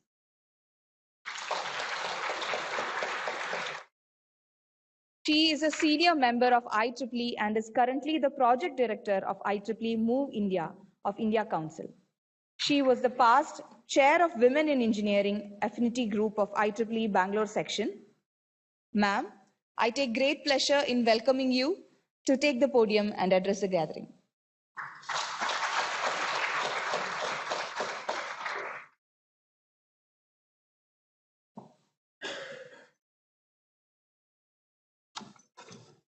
Yeah, thank you for the warm welcome. Mr. Shankaran, Director, URSC, Mr. Ramana Gowda, Chairman, Organizing Committee, Mr. Murali, Secretary, Organizing Committee, Mrs. Vanita, ISRO scientists, engineers, students, teachers, my colleague, Mr. Gopal Krishna, and friends. Good morning and a warm welcome to all of you. And I'm happy to be part of this program which ISRO is organizing. And ISRO and Vishweshwar Museum has a long association. We had set up a gallery on space technology in Vishweshwar Museum way back in 1999. I think how many of you have visited Vishweshwar Museum? Yeah, okay, it's good. Okay, good number of people also, because most of my talk will be centered around the exhibits of the museum. So I am happy that you have visited Vishweshwar Museum.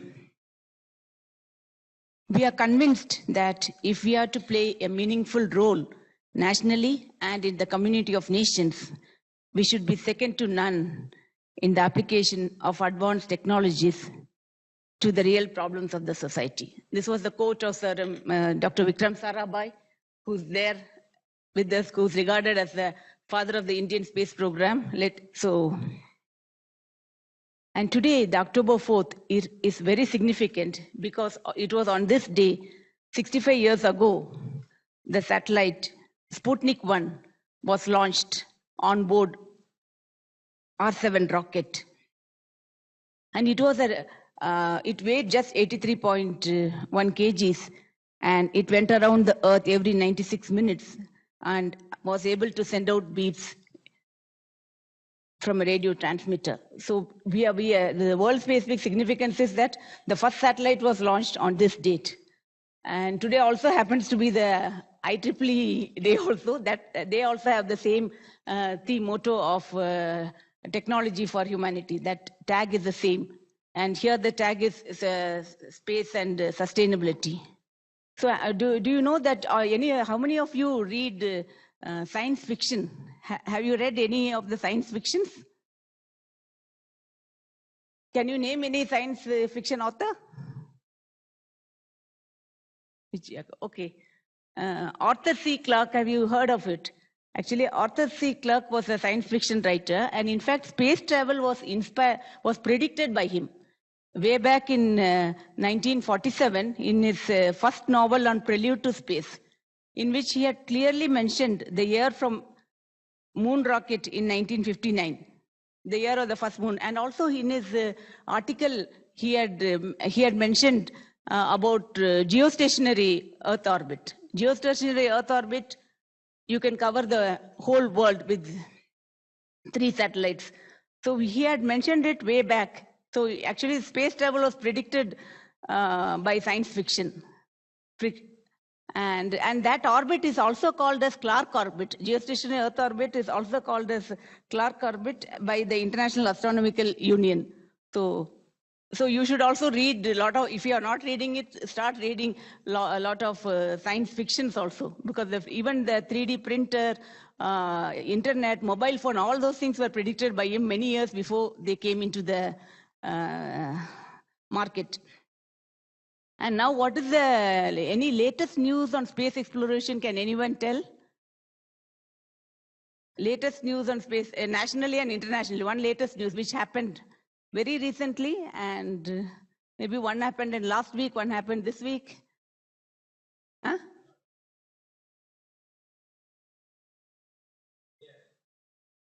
No. No, it came in the news. No, you must have, in the headlines itself it came. Yeah. Somebody told. Who told it? Mars orbiter. Yeah. That's correct. That was. I think you can give him a prize. You can tell your name.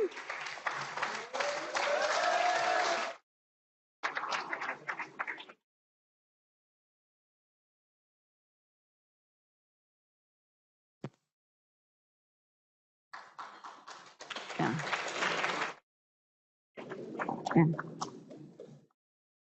And one more thing happened.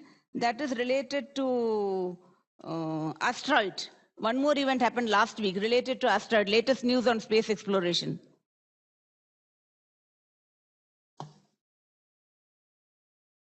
Actually, it was on September 28th, last week, the American Space Agency, NASA, DART probe smashed into an asteroid. DART probe smashed into an asteroid, destroying itself in the process.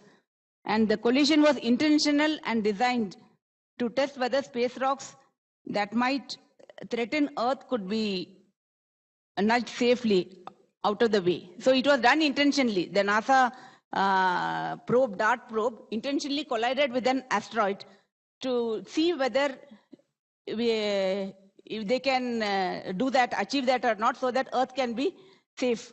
Because why it was done? Do you know about asteroid it had created some problem to the Earth millions of years ago. Yeah, dinosaurs. Yeah, that's correct. Who told? Yeah.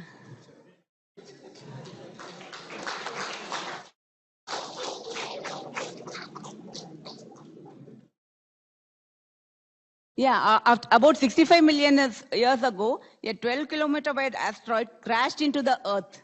The impact of the explosion was so huge, it was unimaginable, and it caused many plants and animals extinct, including the dinosaurs. Has anyone seen a dinosaur? Huh? Yeah, okay, that's good. Yeah, okay, you have seen it, because otherwise dinosaurs are extinct because of this asteroid. And so that is the reason why even this probe was also launched, because one asteroid caused so much havoc. And dinosaurs now they're not alive, so you can see fossils in the museum. But if you come to Visvesvaraya Museum, you can see them coming alive. You have a life-size robotic dinosaur. You can see it moving its body, rolling its eyes, making sounds. And the children really feel that it's the real dinosaurs coming alive. The children really enjoy it. So if you have not visited, please visit the museum and see the dinosaurs coming alive at Visvesvaraya Museum.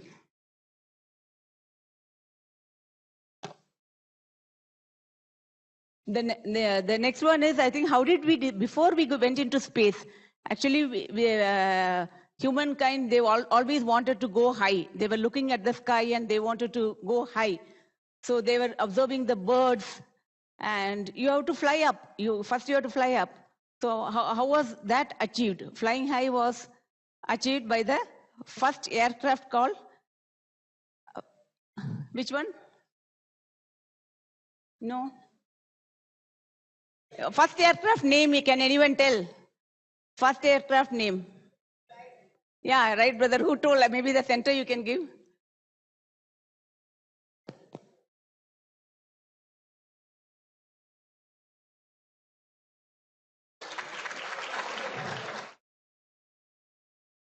Actually, nowadays, most of you must have traveled by flight, and you must be seeing the pilot sitting and driving. The first flyer, the pilots has to lie on their abdomen, and they used to, and it was the two Wright brothers in USA, in Kitty Hawk in North Carolina. Actually, their father had a cycle shop, so they used to always fly kites. They used to see the birds flying, and they wanted to build a flying machine. So that's how they built the first aircraft, which flew on December 17th, 1903. And in 2003, we made a replica of that original aircraft. Actually, original aircraft which Wright brothers flew is available at National Air and Space Museum, USA. And we wrote to them, we got their drawings from them, and we made an 1:1 replica of the flyer. We have even tried to use as original as possible the cloth which we used, and even wood was bent using steam to make. So it's a 1:1 replica, and 1:1 replica, when we opened it in 2003, the first one was there in London Science Museum, and this was the second in Visvesvaraya Museum in the whole of India. Yeah. And if you have not seen it, visit it. And also there's a simulator where you can lie on your abdomen and see and try to fly that first aircraft. Then after that aircraft was over, the first human space flight started. On 12th April 1963, the first human flight took off from Kazakhstan, Soviet Union, And Russian cosmonaut Yuri Gagarin was the first human to fly into space. So after the first flight was over, it was almost 58 years after that. 1903 was the first flight, and the first human space flight was in 1961. After nearly 58 years, and he made a single orbit around the Earth in 108 minutes. This ushered in the new era of space flight. And you must be knowing the first Indian who went into space. Most of you must be knowing it. Yeah, Wing Commander Rakesh Sharma. And have you seen him at Visvesvaraya Museum? Because we have set up a space technology gallery. Actually, we opened it in 1999. It was done in constant collaboration with ISRO. We were working in close with them because 1999 space was a new thing, and we completely renovated in 2017. The one which you are seeing now is 2017, and there you can see Rakesh Sharma at the entrance. And also we have some rare photographs where he had, Wing Commander Rakesh Sharma himself had come for the inauguration, and he shared the rare photographs of him performing yoga in space. Because it was an experiment to see whether yoga can remove the space sickness. So it is not available in Google. He told us that it's unpublished photographs, so he gave us for display in the museum. So if you have not visited, please visit the Space Technology Gallery at the museum.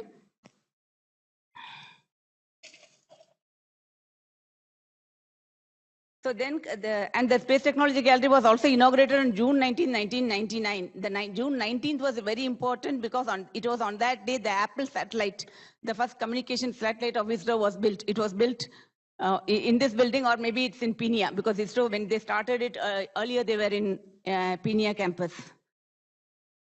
And then the first man on the moon, because the moon is India's nearest neighbor. All of you must have seen the moon. And it is just about 4 lakh kilometers away from the Earth. And sending an astronaut there was a biggest challenge. Again on July 20th, 1969, when Neil Armstrong stepped his foot, he made a giant leap for the mankind. So the story begins 1903, the flight and human space flight. And then we are in 1969, the first man lands on moon. And again, India's first lunar probe, Chandrayaan-1, we are also not left behind. It was again built, the satellite was built in this center, and it was launched in October 2008, and the probe released, it released a moon impact probe. Actually, that is still there. The flag, Indian flag insignia is already there in the moon by the Chandrayaan-1, which was launched. So how do we go into the space? You need rockets. You need rockets. And what is already it has been told, but still I would like to ask that question. What's the connection between rocket and Isaac Newton? Third law, okay. Yeah. So it's based on Newton's third law of motion. Every action has an equal and opposite reaction. And you can see an air rocket in the museum. We have an air rocket. When you can operate it and see, you can press it, you can only release a rocket. The air comes out and the rocket moves forward. You can see that. Rockets are technological marvels to explore the space. Rockets are used to launch satellites into space. And they are called launch vehicles.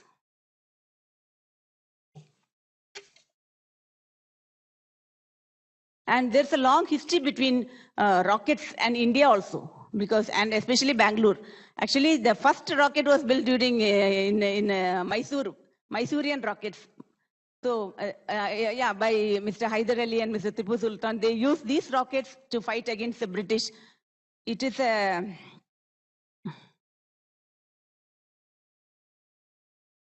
it consists of a tube about 60 mm in diameter and 200 mm long, and it was fastened to a sword or a bamboo. And it had a range of 1 to 2 kilometers. So they were using it. It was very successful in fighting the British. It was called the Mysorean rocket. And there were 3 pioneers in rocket. One was the Russian school teacher, Konstantin. Then Robert Goddard, who is the American who built the first liquid fuel rocket. And they say that these Mysorean rockets, so many were taken there before he built this thing. And then the third one is the V2 rockets. That is by German engineer Werner von Braun. So these are the 3 pioneers in the field of rocket. And then rockets which are used to, I think you should not get confused between satellite and rocket. I think you must be knowing it now. Rockets are used for launching satellites. And what was India's first launch vehicle? No. Anybody can tell? Huh? SLV, somebody told. Yeah, you can give it to her. First launch vehicle was SLV. On July 18, 1980, SLV-3 was India's first experimental vehicle, successfully launched 40 kg Rohini satellite in a low Earth orbit. And our former President of India, Dr. Abdul Kalam, was the project director of this launch vehicle. And you will be happy to see the original heat shield. Heat shield is the last stage of the rocket in which the satellite sits. Original heat shield of SLV-3 is there in our museum, in the Space Technology Gallery. It's worth going and seeing it. It's a 1:1 original, and we got it from ISRO only on donation.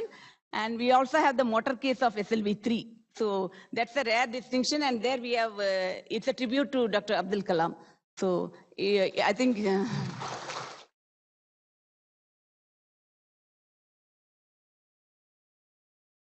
Then after the one, now you have the satellite, you have the rocket. It has to be launched. So there should be a place from where you have to launch. So you have a spaceport called, in India space, what is India spaceport? Sriharikota, yeah. Sriharikota, how many of you have visited there? Yeah, so if you are not able to visit Sriharikota, you have nothing to worry. You can come to Vishweshwara Museum. The Sriharikota is simulated there, rocket launching station. We have both the launch pads, Launch Pad 1 and Launch Pad 2. And Launch Pad 1 is with the mobile tower going back, and the latest GSLV Mark III launch pad is also there. And you can see the countdown, 10, 9, 8, countdown starts and the rocket goes up. It gives out the, we have not used the fuel, it is smoke, which is non-toxic. We have also done that experiment. It should not affect the people, which is non-toxic. And you can really see that it's almost similar to what happens there. You know, in a small scale one. But we went to Sriharikota, we studied that launch pad, and then we constructed this. So again, thanks to ISRO only, our space gallery would not have been there without the support of ISRO, because we have worked in close collaboration with various units of ISRO. So if you have not seen, visit the museum, and it's a demonstration one, so you'll have to ask for it. It is not, it will be demonstrated 2-3 times in the morning and in the afternoon. So you specifically ask that you want to see that demonstration. Then we have this reusable spacecraft called Space Shuttle. The first reusable spacecraft was Columbia, which was launched by US in April 12, 1981. It was able to carry astronauts and different payloads to Earth orbit. When you say Space Shuttle, there's one Indian associated with it. Who comes to your mind? Yeah, Kalpana Chawla, but... Yeah, Kalpana Chawla. Actually, she went twice in Colombia, and unfortunately, to the second time in 2003, it was a tragic accident, and she had to. She passed away. And so, you know what is a satellite? It's very clear. Maybe I'll be. It's a satellite is any object which moves under another object. And what are there are natural satellites and artificial satellites. What are natural satellites? Yeah, what are artificial satellites? Man-made satellites. And any biggest artificial satellite which you can see with the naked eye? No. Moon is a natural satellite. You can see with the, I'm saying artificial satellite. Yeah, space station, somebody told. You can give one.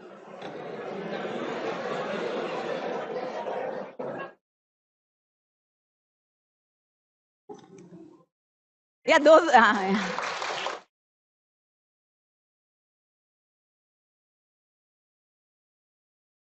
So International Space Station is the biggest, which you can see with the, any of you have seen International Space Station with their naked eye? Yeah, maybe the person who has seen, you can give them one. And can you describe how was it? Whoever has seen it, if you can describe, how did you, how was it? No, one person. Any one person. Yeah, bright light. Yeah, that's correct. Yeah, you can do it.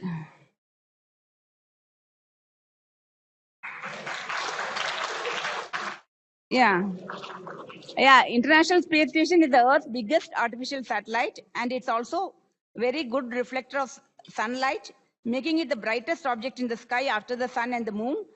Spotting the ISS with the naked eye is one of the most fun and rewarding stargazing activities. You just need to know when and where to look. It is traveling at a speed of 28,000 kilometers per hour, and it whizzes out around the Earth once every 90 minutes and comes to the sky just for 6 minutes or less. So you have to spot it very quickly, and those who have not spotted, you can go to spotthestation.nasa.gov. It will exactly tell where it will come above Bangalore or above the place wherever you are this thing, and you have to go out in the open space and just see. It's a bright spot of light. It just goes very fast. So that is one thing which you can see. And what was India's first satellite? Okay. Yeah, Aryabhatta, again, it was built by this very own center, and it was the person who was responsible for building Aryabhatta is? No. Yeah, U.R. Rao, somebody told, huh? Yeah, you can go. Yeah, Professor U.R. Rao was responsible. He's also called the satellite man of the... No, this girl.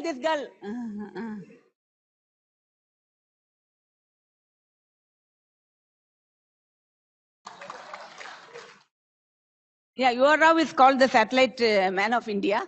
And I had the opportunity to meet him a number of times. We had close interactions. So I'm really happy that the center is now named after U.R. Rao, and I'm coming here and talking about his first satellite, which was built by ISRO. And now we have seen about the satellites, you have seen about the rockets, you have seen about the launch vehicles. Now, what are the applications of satellite? Already, Mr. Shankaran has already covered. It is your cricket match you are seeing. What is the reason for cricket match, live cricket match? It is communication satellite. And weather forecasting, it's again communication satellite. And Google, already it has been told, without Google you can't survive now. It's because of the navigation satellite. How the GPS works, if you want to see, you can see one exhibit called GPS in the Space Technology Gallery. It clearly shows how the handshaking happens. At a time, at least 3 satellites should be visible. And you have to select which place. You have to select Bangalore or USA or Australia, the 4 diametrically opposite places, and you can move around the globe. So as you move around, how the satellites shift from one to another. So how the handshaking is done. So you will understand the concept of GPS if you see that exhibit. Has anyone seen the GPS exhibit in the museum? Who has visited Space Technology Gallery? No. Okay. And also we have remote sensing satellite, which is helpful for doing agriculture, oceanography, urban city planning, water resource management. It has a host of applications. You have communication application, remote sensing applications, navigation application. And also there is one more thing called space spin-offs. The materials which are used for building satellites are also used for building something on the earth which is useful for humanity.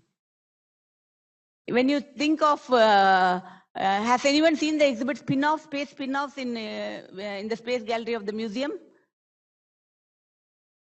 You have not seen it. Okay, that maybe I'll give you a hint. Athletic shoes.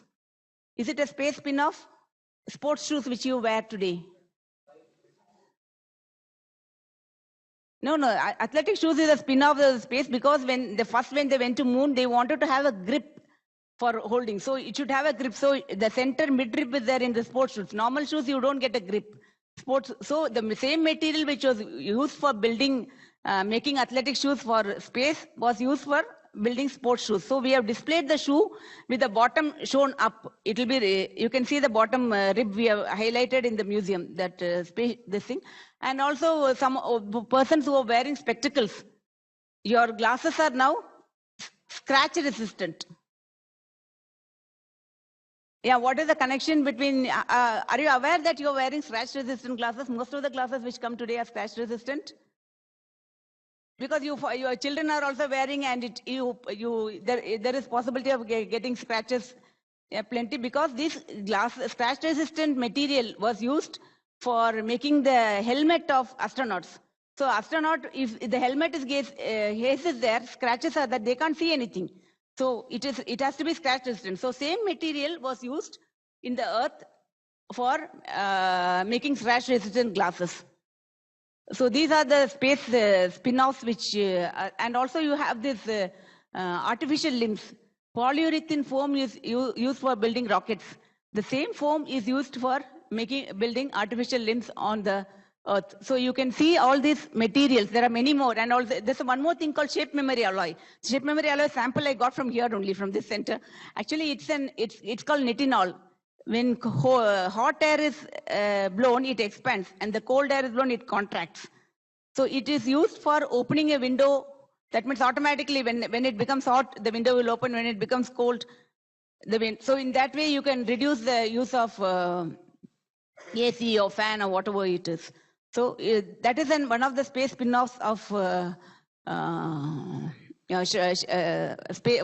of the space spin-off products, that is. And also you have tools, hand tools. Now all the hand tools which you have got power, but space you do not have power like this. AC KEB does not give you the power in space. So you have cordless tools. So you must be seeing it, those who are using tools, if anybody is using it. Earlier you had cord tools, but now you have cordless tools. So that is also again a space spin-off. So you can see all these space spin-off materials displayed at the Space Technology Gallery of the museum. And then now coming to the topic, space and sustainability.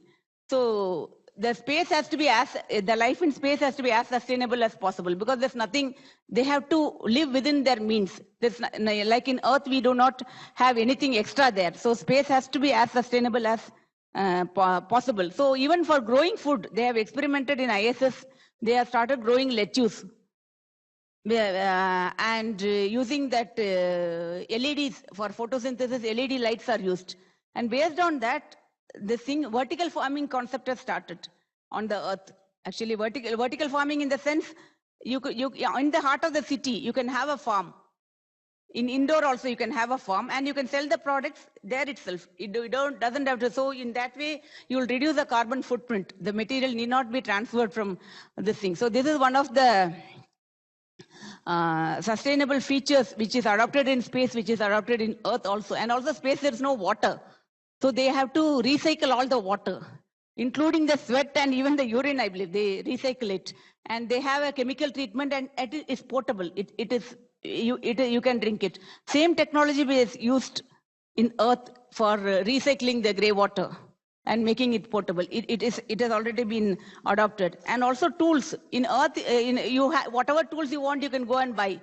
But in space, tools are not available. You have to limited tools. So what they are experimenting is on recycling the tools. Means 3D printer is kept. Today you make one tool, scissors. Tomorrow you want to make a cutter. Same material, you recycle it and again print it. You design a new tool. So the tools are also being recycled. And also there's a concept of green buildings. Means to reduce the carbon footprint. Then the latest thing in space is space travel. Space travel and then space tourism rather. Actually, we are exploring space and it is helping us a lot. But space tourism also, which is creating a big, great carbon footprint. So we need to see whether space tourism will be sustainable or not. So I think with this, I'll end my talk. And thank you so much for all of you for listening. And I would also request you to visit the Vishweshwar Museum, not only Space Technology Gallery. You can see the flyer in the ground floor.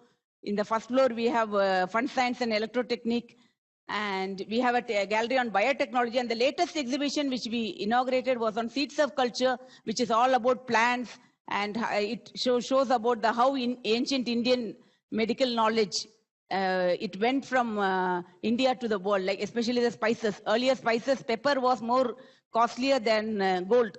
People used to, all over the world, they used to come to India. So that's a new exhibition on seeds of culture. You can visit that also, and you can visit all other galleries also. And I would like to thank the organizers, especially Mr. The director who has invited me for this function. I hope you got some feedback from my talk. You picked up some points from the talk, and I enjoyed being here. Thank you very much, and thank you for the opportunity.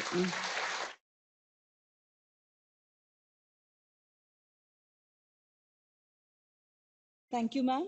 Your words are as inspiring as you are. Definitely, thoughts from the mind of a very successful and eminent personality is going to add fuel to the ignited minds. I hope the young generation carry this fuel and steer themselves to fair high. As a token of our collective appreciation, I would like to request Director URSC to kindly hand over a memento to our chief guest, Srimati K.A. Sadhana, for her presence here today.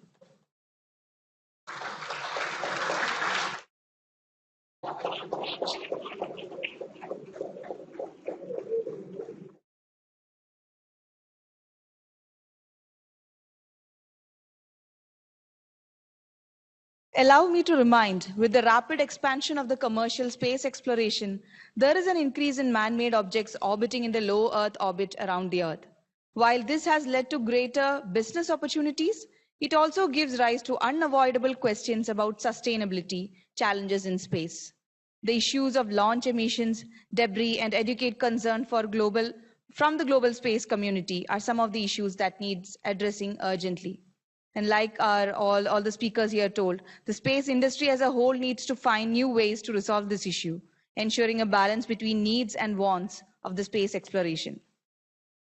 Now, having said that, no celebration are complete without triggering the young minds and compelling them to look beyond.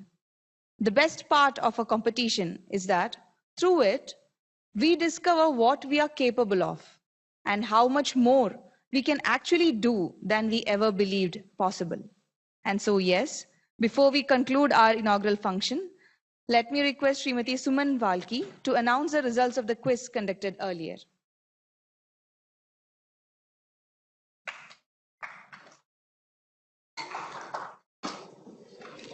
Good afternoon to you all.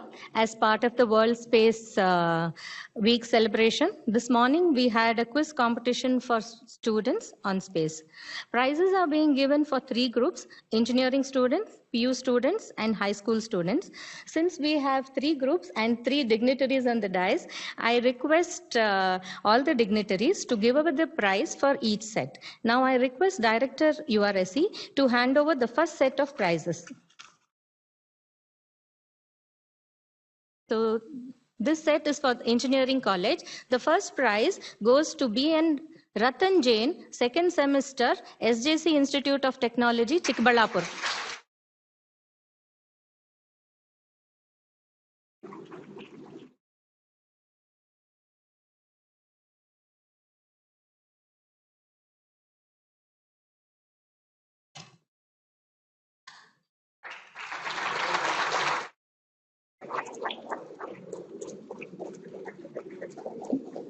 The second prize goes to Kirti HS, 7th semester, SJC Institute of Technology, Chikbalapur.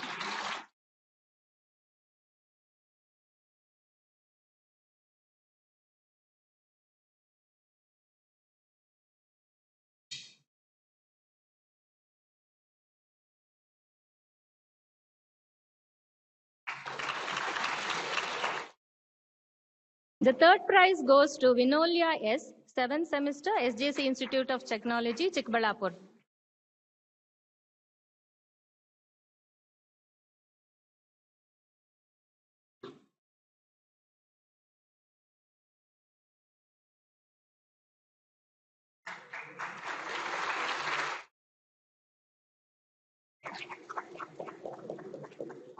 Thank you, sir, for doing the honors. I now request our chief guest, Sadhana Madam, to hand over the next set of prizes.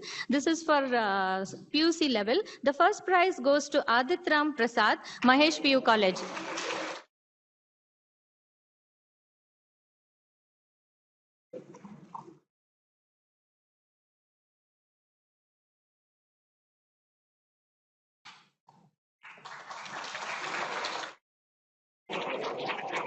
The second prize goes to Vasundhara Chakrapani, Mahesh PU College.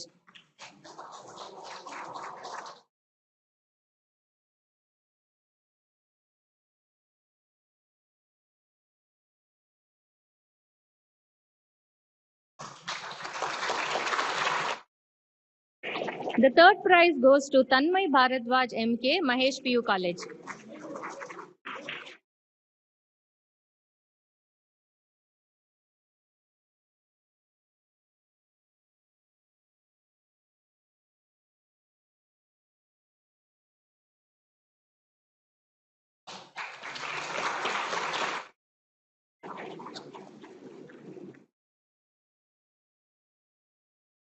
Thank you, Madam, for doing the honors. I now request the chairman of WSW, Shri Nadagowda sir, to hand over the next set of prizes. This is for the school level. The first prize goes to Siri Priya, 9th standard JSS Public School, Malur.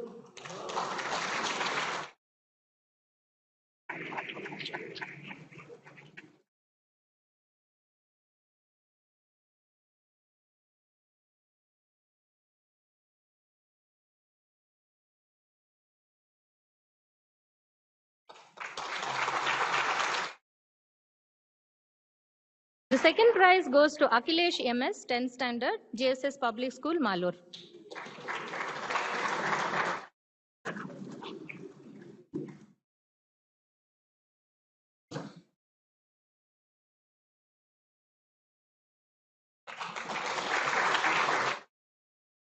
The third prize goes to Dhruvan Chandu N, 9th standard, JSS Public School, Malur.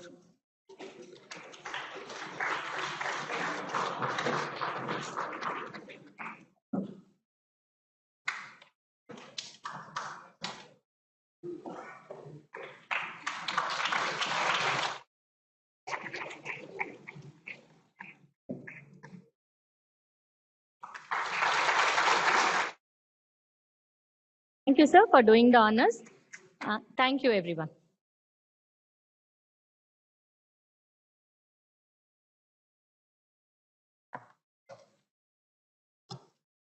A big kudos to all the winners and all the participants. Remember, it is not just about winning, it is also about the experience you gain while attempting that matters. With this, we come to the end of the inaugural event of World Space Week 2022, and I take immense pleasure in inviting Member Secretary Organizing Committee, Shri N.S. Murli, to conclude the ceremony with a vote of thanks. At the same time, acknowledging his immense efforts in mentoring the committee and enabling the smooth conduct of events across the week. Good afternoon to all. It's an honor, privilege, and my duty to propose the word of thanks for all the people who have been involved in carrying out this mega event. I thank Director URSC for the support he has provided for the conduct of this event and for presiding over today's function. Thank you, sir. On behalf of the organizing committee and URSC, I convey my regards and hearty thanks to our chief guest, Madam Sadhana, for presiding over for today's function. And we also appreciate the goodies that you gave to our students. Thank you, Mr. Radhakrishnan, for the same. My sincere thanks to Controller URSC, Srimati Anjali Ilyas Shankar, for the support that you have extended for this program. Thank you, Madam. I thank all the Apex committee members for their guidance and review. We kick-started organizing this program around 30 days back, and in a short span of time, we have been able to identify the venues in order to conduct the events across the state.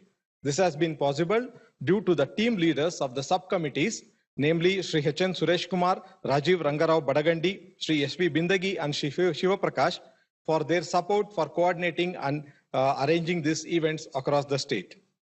I thank them wholeheartedly. I thank all the members of the subcommittees or also the member secretaries of subcommittees for the organization. Thanks to the procurement team led by Sri Nayak, Natraj, Vasudev Murthy and Gandam Harish and Sri Raghuram for the support that they have extended. I thank Srimati Suman Valke madam and their team for the interesting talk that they organized today morning. I hope all the students have enjoyed that. Heartfelt thanks to the URSC stores and the team, and special thanks to Sri Akash Kumar Gupta for the support that he has extended. I thank the audience for today's event, the school children, their faculty, the teachers who are present here and graced the occasion. The inaugural event, which was meticulously planned and executed by Srimati Sridevi, Somshekar, Maria, and Ashok, thanks for them. Last but not the least, I convey my regards and special thanks to the PPEG team for their continuous guidance. And I also extend my thanks to the person who has given me a free hand in organizing this event, the chairman of the Apex Committee, Sri Ramanagowda Nadagoda. Thank you. With this, we come to the end of today's inaugural function. I request all the URSC Council members to kindly join for lunch at VVIP Gallery next to the auditorium. I request all the students and other staff to kindly stay back for the further announcement. Thank you.